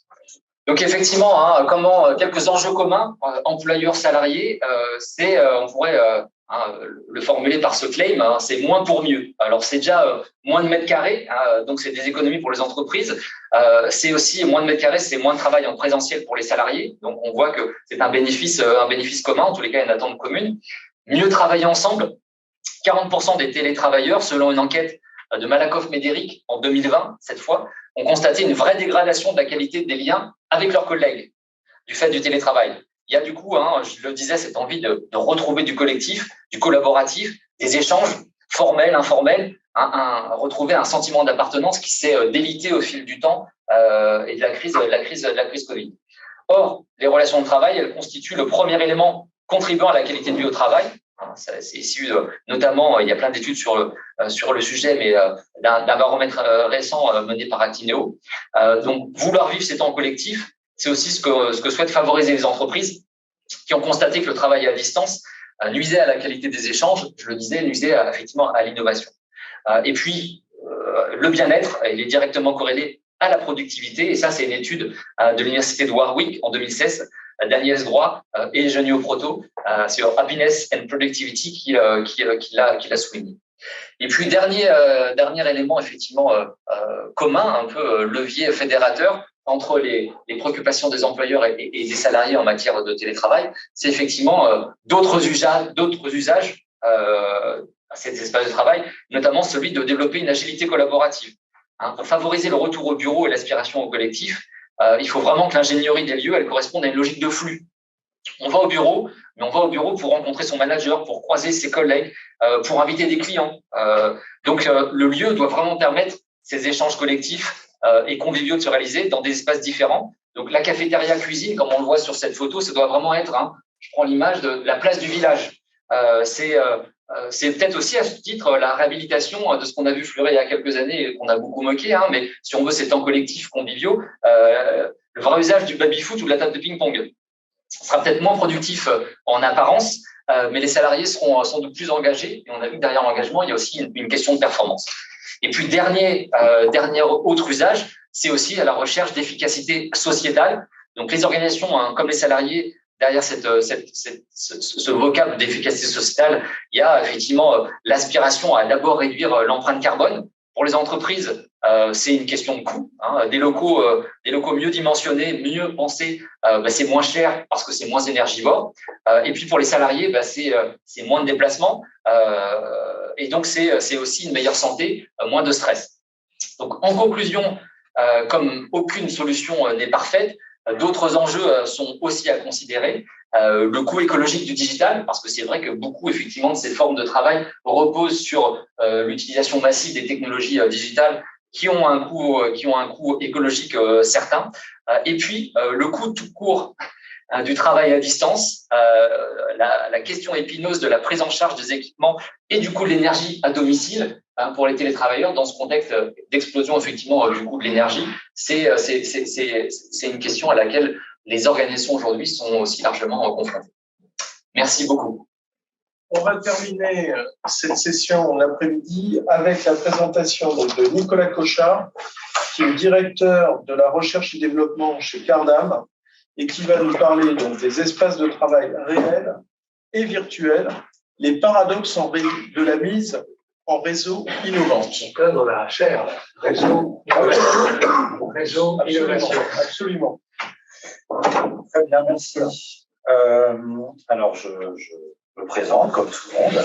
Donc, effectivement, je dirige la recherche et le développement d'une entreprise qui s'appelle Cardam, donc qui est une entreprise spécialisée dans le conseil en immobilier d'entreprise, puis l'aménagement, puis l'architecture, puis le digital, la dernière filiale du groupe. Ce qui fait que notre métier est d'accompagner les grandes entreprises dans leur stratégie immobilière et leur aménagement de sites. Voilà, pour faire court. Et moi, j'y dirige de manière transverse et multimétier tout ce qui relève du domaine de la recherche et du développement de nos offres. Alors, on va s'intéresser, pour terminer, effectivement, à ce contexte qui est celui de l'articulation que l'on cherche à trouver, parfois fantasmée, entre les espaces de travail réels, dont on a parlé beaucoup, et les espaces de travail virtuels, alors, dont on a parlé aussi. Je vais pas faire un exposé sur le métavers, bien sûr, parce que ce ne serait pas tout à fait l'objet, mais on va essayer de s'interroger quand même sur ces nouveautés en matière de mise en réseau qui se veulent innovantes, mais qui finalement, ça va être un peu mon fil conducteur, tombent dans des écueils, que ce soit sur les espaces de travail réels ou virtuels, qui sont à peu près identiques à chaque fois. Alors, je prends pour débuter un travail de Rob Harris, qui est une pointure dans le domaine de la recherche sur les environnements de travail, un Britannique, à la fois consultant et chercheur, donc ça arrive à des gens très bien, et qui nous disait en 2015 que le lieu de travail de demain sera un petit peu de prospective, donc plus souvent en flex-office avec densification et intensification de l'occupation, à forte valeur immatérielle, parce qu'il peut paraître paradoxal quand on parle de l'espace de travail qui soyons honnêtes, est quand même du ressort de directions financières qui, dans leur tableau Excel, parlent de mètres carrés. Ensuite, fortement inspiré par les codes de l'hôtellerie. Donc là, on retombe sur ce qu'on disait tout à l'heure sur l'hospitalité, Delphine nous en a parlé. Et ensuite, Robaris nous disait que l'un des enjeux majeurs des lieux de travail de demain sera d'être propice à la circulation de l'information. Et donc, j'ai pris ce petit article-là parce que, à mon avis, déjà en 2015, Robaris faisait la synthèse de ce que devrait être un espace de travail, physique ou pas, réel ou virtuel, c'est-à-dire quelque chose qui apportera bien plus que le simple support à l'effectuation d'une tâche. Et il y a la notion de réseau qui va se dessiner petit à petit. Alors, toujours dans le même article, Robaris fait un petit peu une évolution des tendances de fond qui vont faire évoluer la partition des espaces de travail. Alors là, on est dans quelque chose qui relève de l'aménagement. Robaris, il dit, en 2005, c'est assez simple, quand on conçoit un espace de travail, on a les espaces à vocation individuelle, poste de travail classique, et les espaces de réunion. En 2015, au moment où il publie son article, il dit voilà, les choses ont un petit peu changé, avec une recomposition de l'espace de travail, avec toujours des postes de travail, certes, mais des espaces de réunion informels et des espaces de réunion formels. Et là, on commence à voir arriver ce qui n'existait pas beaucoup dans l'espace de travail classique, qui est la place donnée à l'échange impromptu, fortuit, qui, en 2015, selon Robaris, a bénéficié d'une représentation qui n'est plus tout à fait la même. Discuter à la machine à café n'est plus considéré comme de l'oisiveté totale et une perte de temps absolue. Et là, on arrive sur quelque chose d'intéressant sur notre problématique de réseau, c'est que peut-être est-ce davantage dans les espaces de réunion informels que les réseaux se tissent. En tout cas, beaucoup de recherches indiquent que c'est pas du tout dans l'espace de l'open space que les logiques réticulaires naissent et s'entretiennent. C'est pas là que ça se fait. C'est d'ailleurs pas là non plus que la collaboration se fait nécessairement. C'est ailleurs. Enfin, Robaris, qui faisait de la prospective en ignorant complètement que la crise arriverait, évidemment, nous dit en 2025, l'espace de travail il se fera pour partie hors du bâtiment. Dire qu'il ne s'est pas beaucoup trompé. Ensuite, il nous dit que les espaces de collaboration et de rencontre prendront la part belle, sans doute plus que les espaces dédiés au poste de travail traditionnel. Et quand on voit espace de rencontre dans ce document, on se dit la valeur ajoutée sociale de l'espace de travail de demain sera peut-être plus importante, prévaudra peut-être sur la venue au travail pour effectuer une tâche traditionnelle. Par contre, Robaris dit quelque chose d'important et qui rejoint ce que Loïc disait aussi tout à l'heure. Il faut des postes de travail traditionnels à vocation individuelle, ne serait-ce que pour accueillir des gens qui n'ont pas forcément les conditions de travail optimales chez eux. Là, on parle d'équité, dans une population. Alors, on arrive donc à la notion de nouveaux espaces de travail. Alors, on pourrait y passer une heure à définir les nouveaux espaces de travail. Jean-Pierre en a beaucoup parlé, Loïc. Globalement, si on retient quelque chose, c'est quand même une évolution d'un paradigme individuel avec un héritage taylorien assez fort. Le poste de travail, la tâche à effectuer, l'individu. Encore que, dans une usine même à fonctionnement taylorien, le poste de travail il est déjà partagé. On travaille en 3-8. Ensuite, c'est le paradigme collectif qui s'affirme peu à peu. Le paradigme collectif, alors on pourrait le définir aussi, c'est celui qui permet de dire que je suis venu sur le lieu de travail pour autre chose que l'effectuation d'une tâche individuelle. Et donc pour collaborer, pour interagir. Mais on est de plus en plus dans un paradigme social avec, dans les débats actuels, faut-il venir au bureau pour autre chose que la vocation sociale dans le monde post-Covid? Avec parfois, je l'entends, mais pourquoi ne fait-on pas du lieu de travail un lieu uniquement social? un lieu où se tissent uniquement les liens humains, les dynamiques humaines et une logique de construction des réseaux. Et donc là, on peut quand même s'interroger sur ce débat qui n'est pas du tout terminé ni tranché. Hein.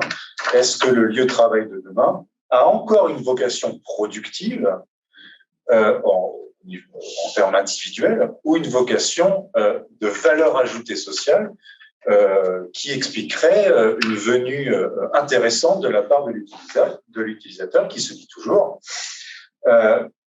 est-ce que j'ai à gagner maintenant, et c'est assez fou de penser à ça, hein, moi je suis historien du travail, s'est-on déjà posé dans l'histoire du travail la question au niveau de l'employeur d'attirer l'employé en essayant de lui faire dire et croire que sa venue sur le lieu de travail était intéressante pour lui. Je crois que c'est la première fois qu'on se pose la question. L'après-Covid, donc le travail hybride dont on a parlé, il se caractérise, ça c'est un fait qui semble être durable, hein, moindre présence sur les lieux de travail, c'est une certitude, Robert Rees l'avait déjà noté comme une tendance qui s'amorçait, une hybridation du travail, c'est-à-dire présentiel, distanciel, et finalement, peu importe l'endroit où je me trouve, je suis peut-être capable de travailler et de produire, et un environnement de travail qui se caractérise par l'acronyme ATAWA, donc Anytime, Anywhere, Any Device, et qui est finalement un éclatement de l'espace-temps, de l'unité d'espace-temps traditionnel vers plusieurs unités d'espace-temps, puisque aujourd'hui le lieu de travail éclate, mais le temps de travail éclate également, et le travail hybride, c'est aussi le travail asynchrone, qui fait que nous ne sommes peut-être pas en train de travailler en même temps, au même moment que ses collaborateurs. Et donc là, évidemment, l'enjeu managérial, il est assez fort. Alors, l'après-Covid, l'éclatement du lieu de travail, ça nous permet en fait de repenser un peu de sémantique, ce qu'est le lieu de travail. Alors, traditionnellement, hein, quand un salarié se rend sur son lieu de travail, il dit bien lieu de travail. Il ne dit pas espace de travail, il ne dit pas environnement de travail, et donc il y a peut-être un retour sémantique à faire. L'espace de travail, et là, Delphine a évidemment retrouvé des mots qu'elle manipule beaucoup, la matérialité de l'espace, hein, et le lieu de travail, sa socio-matérialité. C'est-à-dire que quand on prend la définition des géographes, notamment de ce qu'est un espace et ce qu'est un lieu, l'espace, c'est quelque chose de matériel qui est le produit d'une organisation humaine. Et le lieu de travail, c'est quelque chose qui relève davantage, c'est un peu plus que l'espace, c'est quelque chose qui relève davantage de quelque chose d'identitaire, avec une unicité en quelque sorte. Le lieu de travail, c'est quelque chose qui fait sens pour l'utilisateur qui s'y rend. Sauf qu'on arrive aujourd'hui à la notion de lieu de travail au pluriel, qui interroge finalement ce qu'est un lieu de travail. À quoi ça sert? En faut-il plusieurs? N'en faut-il qu'un?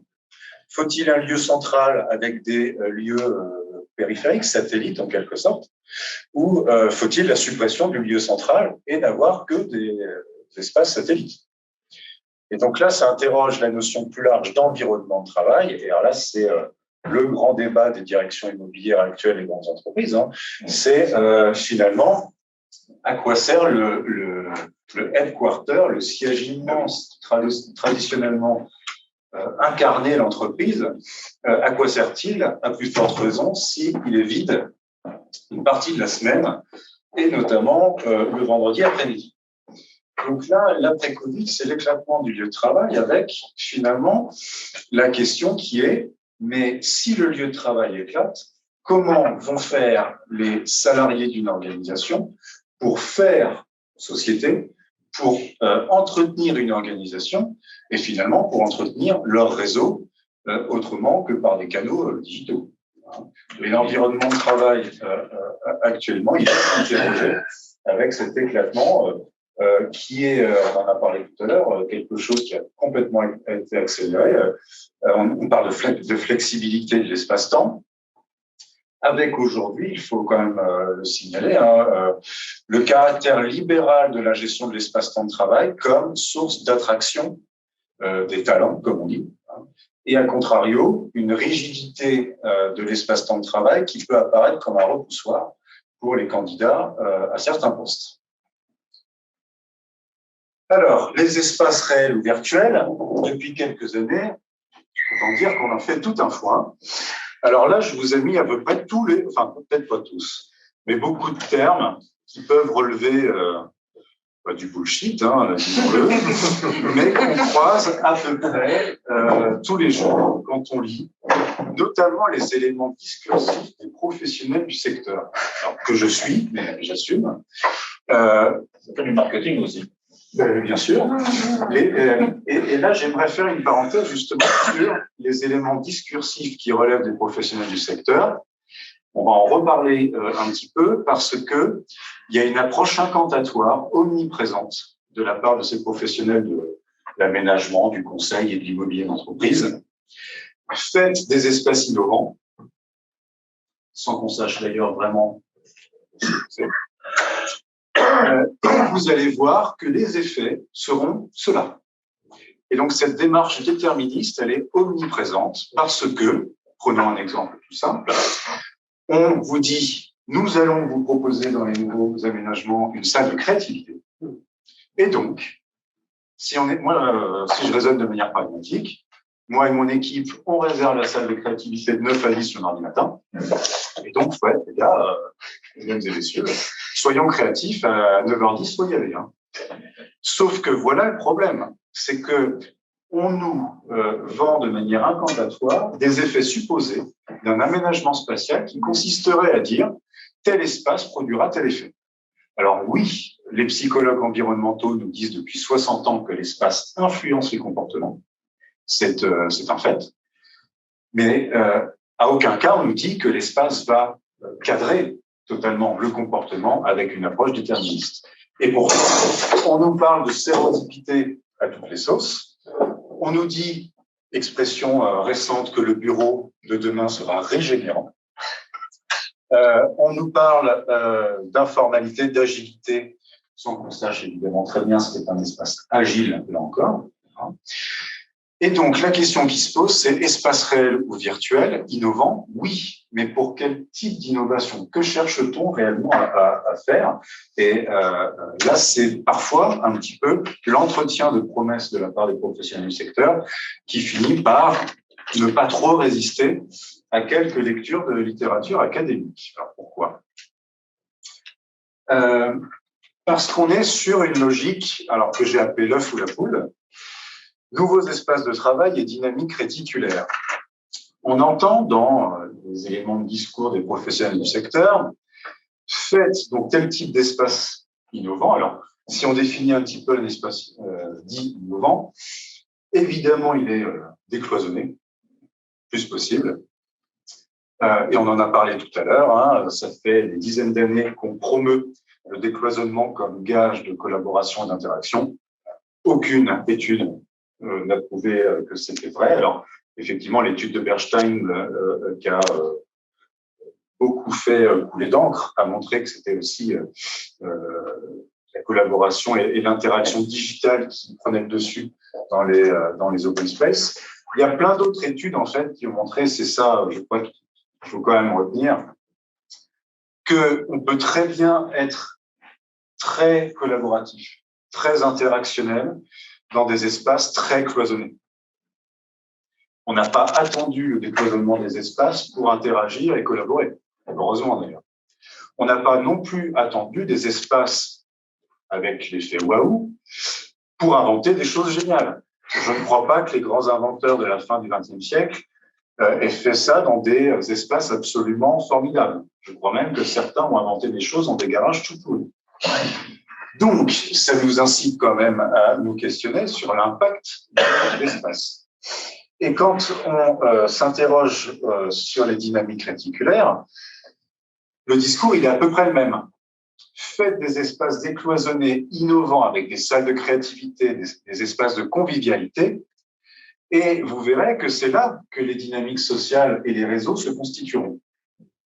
Sauf que, est-ce qu'on ne se pose pas plutôt la question que c'est plutôt les logiques réticulaires qui vont produire un espace? Et ça interroge évidemment ce qu'est l'espace, dans sa matérialité ou sa socio-matérialité. Plutôt tendance à penser quand même que ce sont les flux qui constituent les réseaux qui constituent les espaces.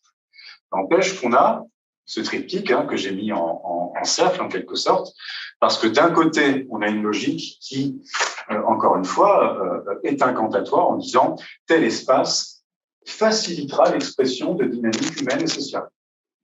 Or, on sait aussi que l'espace est soumis à une socio-matérialité, culture d'entreprise, type de management, et qu'encore une fois, vu que le terme de paradoxe était dans le titre, vous pouvez très bien avoir les espaces les plus innovants qui soient. Si décalage il y a entre ce qu'on donne à voir dans l'espace et le type de management, la culture d'entreprise, il y a assez peu de chances pour que les dynamiques sociales s'expriment librement. À l'inverse, il peut y avoir des dynamiques sociales et humaines qui s'expriment tout à fait librement dans des espaces qui sont tout à fait traditionnels. Donc là, il n'y a pas de jugement de valeur à porter, et c'est ça aussi qui est important. Quand on lit des choses issues de la littérature, enfin de la littérature professionnelle sur les espaces de travail, on a tout de suite le sentiment que si vous n'êtes pas passé aux espaces innovants avec un design très soigné, des prestations très qualitatives, vous n'êtes pas rentré dans le XXIe siècle. Or, il y a des entreprises plutôt traditionnelles qui performent, où les gens sont très heureux, où la QVT n'est pas un gros sujet. Mais il y a aussi des entreprises dans lesquelles les espaces sont tout à fait innovants, avec un type de management qui est à l'inverse de la promesse initiale. Et donc, ça nous montre aussi, on a parlé de flex office tout à l'heure, quand on développe un petit peu la notion de flex au niveau de l'environnement de travail, on s'aperçoit qu'en réalité, l'enjeu majeur de la transformation vers des espaces innovants, il est davantage culturel que spatial. La spatialité est une entrée vers la transformation, mais l'objectif majeur, c'est de faire coïncider une culture d'entreprise, un projet organisationnel, une culture managériale avec un type d'environnement de travail proposé, parce qu'il n'y a, et là c'est un peu le professionnel qui parle, il n'y a rien de pire que le décalage entre la promesse initiale de l'environnement de travail innovant et une culture et un type de management qui restent en décalage complet avec cette promesse. Et donc, sur cette notion de dynamique réticulaire, là, on a un vrai écart constaté entre les incantations des professionnels du secteur qui assument le fait de dire c'est notre type d'espace qui va produire des dynamiques humaines réticulaires. Or, on peut s'interroger quand même sur le sens de ce sujet. L'entrelacement des réseaux, la multiplication des flux fait naître des opportunités et des risques. Avec la question qu'il y a en dessous, finalement, dans ce monde hybride, est-ce qu'on a des dynamiques inclusives ou exclusives? Cette question, elle est à la fois l'une et l'autre au niveau de la réponse. Avec la multiplication des canaux interactionnels physiques, donc réels ou virtuels, on peut penser que l'inclusion est d'autant plus forte. On est inclus, et ça fait partie des opportunités, dans des groupes. Comptons le nombre de groupes Teams dans lesquels nous sommes. Donc, on est inclus dans des groupes, parfois dans des groupes qui se reconnaissent presque comme des petites communautés. Donc, il y a des logiques d'inclusion. Il y a des logiques aussi qui font que le salarié reste toujours, peu importe l'endroit où il se trouve, relié à son entreprise par un canal informationnel. Oui, n'empêche que les logiques de silo, elles ont été constatées comme étant encore présentes à l'heure de l'hybridation. C'est-à-dire que la promesse de l'environnement de travail digital dont on a parlé et qui va vous mettre en interaction permanente est parfois une promesse avec des logiques parfois exclusives, des silos. Et on l'a bien vu dès 2020, dès la crise, il y a des études, moi j'en ai mené une, qui montraient que les gens communiquaient effectivement de manière plutôt satisfaisante avec leur équipe de proximité, mais toute la transversalité qu'on promeut depuis des années dans les organisations s'était complètement effondrée, avec des logiques de silos qui étaient revenues et des réseaux qui étaient revenus à vraiment la logique fonctionnelle de l'équipe de proximité qui n'allait pas au-delà. Et donc, ce qui est l'une des questions du moment, c'est le travailleur nomade anytime, anywhere, est-ce qu'il n'est pas dans des réseaux inclusifs, mais aussi est-ce qu'il n'est pas dans une sorte d'exclusion par sa non-appartenance à certains réseaux et par son écart de certains flux informationnels. Et donc, voilà aussi des risques que l'on constate de plus en plus. Et ça, c'est, je pense, une piste de recherche intéressante pour les sciences de gestion. L'entreprise est un espace, quoi qu'on en dise, politique. Les absents, quoi qu'on en dise, toujours tort. Et on s'aperçoit aussi que le travailleur nomade dans ce contexte hybride, il peut aussi être mis à l'écart du pouvoir, du centre du pouvoir, de réseaux de pouvoir, et finalement se dire que cette hybridation peut lui être nuisible. Et ça, c'est quelque chose qu'on entend, qu'on lit un petit peu de plus en plus, et qui peut peut-être nous montrer que ce nouveau monde hybride, il n'est peut-être pas tout à fait inclusif, en tout cas pas tout le temps et pour tout le monde. Alors quel paradoxe, l'espace réel ou virtuel, c'est toujours la même chose. Il ne sera jamais que ce qu'on en fait. Et ça, c'est quelque chose aussi qui est vraiment important à rappeler, c'est que d'un côté, vous avez cette dimension spatiale, mais nous, quand nous menons des projets de transformation, on commence toujours par un cadrage stratégique. Vous voulez transformer votre espace, d'accord, mais pour en faire quoi? Quelle création de valeur souhaitez-vous? Quel degré d'ambition souhaitez-vous mettre? Parce que une fois qu'on a mis le doigt dans la dimension spatiale dans une organisation, on a mis le doigt dans un engrenage. Tous les psychologues environnementaux le disent depuis des dizaines d'années. Quand vous touchez à l'espace, vous touchez à la dimension individuelle des gens par les affects, les émotions, le vécu, leur histoire personnelle, histoire collective aussi. Et quand vous déroulez le fil, vous vous apercevez qu'ensuite, à partir de l'espace, vous allez toucher au management, vous allez toucher à l'organisationnel, vous allez toucher à presque la dimension RH de gestion de l'espace-temps. Et vous allez finir par vous dire, finalement, est-ce que c'est pas de culture d'entreprise dont on va parler dans un projet de transformation? Et c'est ça un petit peu le paradoxe que je voulais soulever aujourd'hui, c'est de dire, à l'heure où on parle du métaverse comme une possibilité d'enrichir l'expérience utilisateur à travers un nouvel espace qui est virtuel, est-ce qu'on ne va pas retomber dans les mêmes questions, les mêmes travers et les mêmes écueils avec ces espaces virtuels que dans les espaces réels? Faire du métaverse, oui, mais pour faire quoi? Pour apporter quoi? Pour quelle valeur ajoutée? Et finalement, passer la dimension un peu ludique de la chose, est-ce qu'il y a une valeur ajoutée réelle qui sera apportée? Alors, je n'ai pas de réponse, évidemment. Peut-être qu'il y aura une valeur ajoutée, peut-être pas. Mais en tout cas, sur ces espaces virtuels jusqu'au métaverse, les questions seront absolument les mêmes que pour un espace réel. Si on ne questionne pas le degré d'ambition et le degré de transformation que l'on souhaite vers une approche culturelle ou pas, eh bien, on aura sur cet espace virtuel, ce métaverse, les mêmes travers avec des silos qui se reconstitueront, des petites communautés qui se reconstitueront.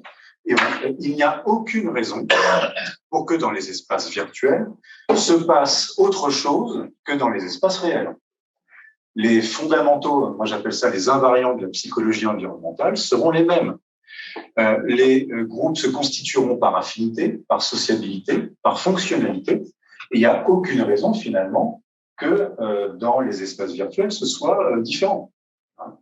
Je reprends encore les nombre de groupes Teams dans lesquels nous sommes, avec des groupes Teams qui sont constitués par inclusion et exclusion. Tu fais partie de tel groupe ou tu n'en fais pas partie. Avec tout un tas de critères et de facteurs. Hein. Mais en tout cas, le paradoxe qui est soulevé, c'est celui-là. Il n'y a aucune raison pour que l'espace virtuel obéisse à des logiques réticulaires qui soient foncièrement différentes que les espaces réels. Parce que notre fonctionnement en termes de psychologie environnementale sera à peu près le même. Voilà ce que je vais vous dire en essayant de respecter le temps.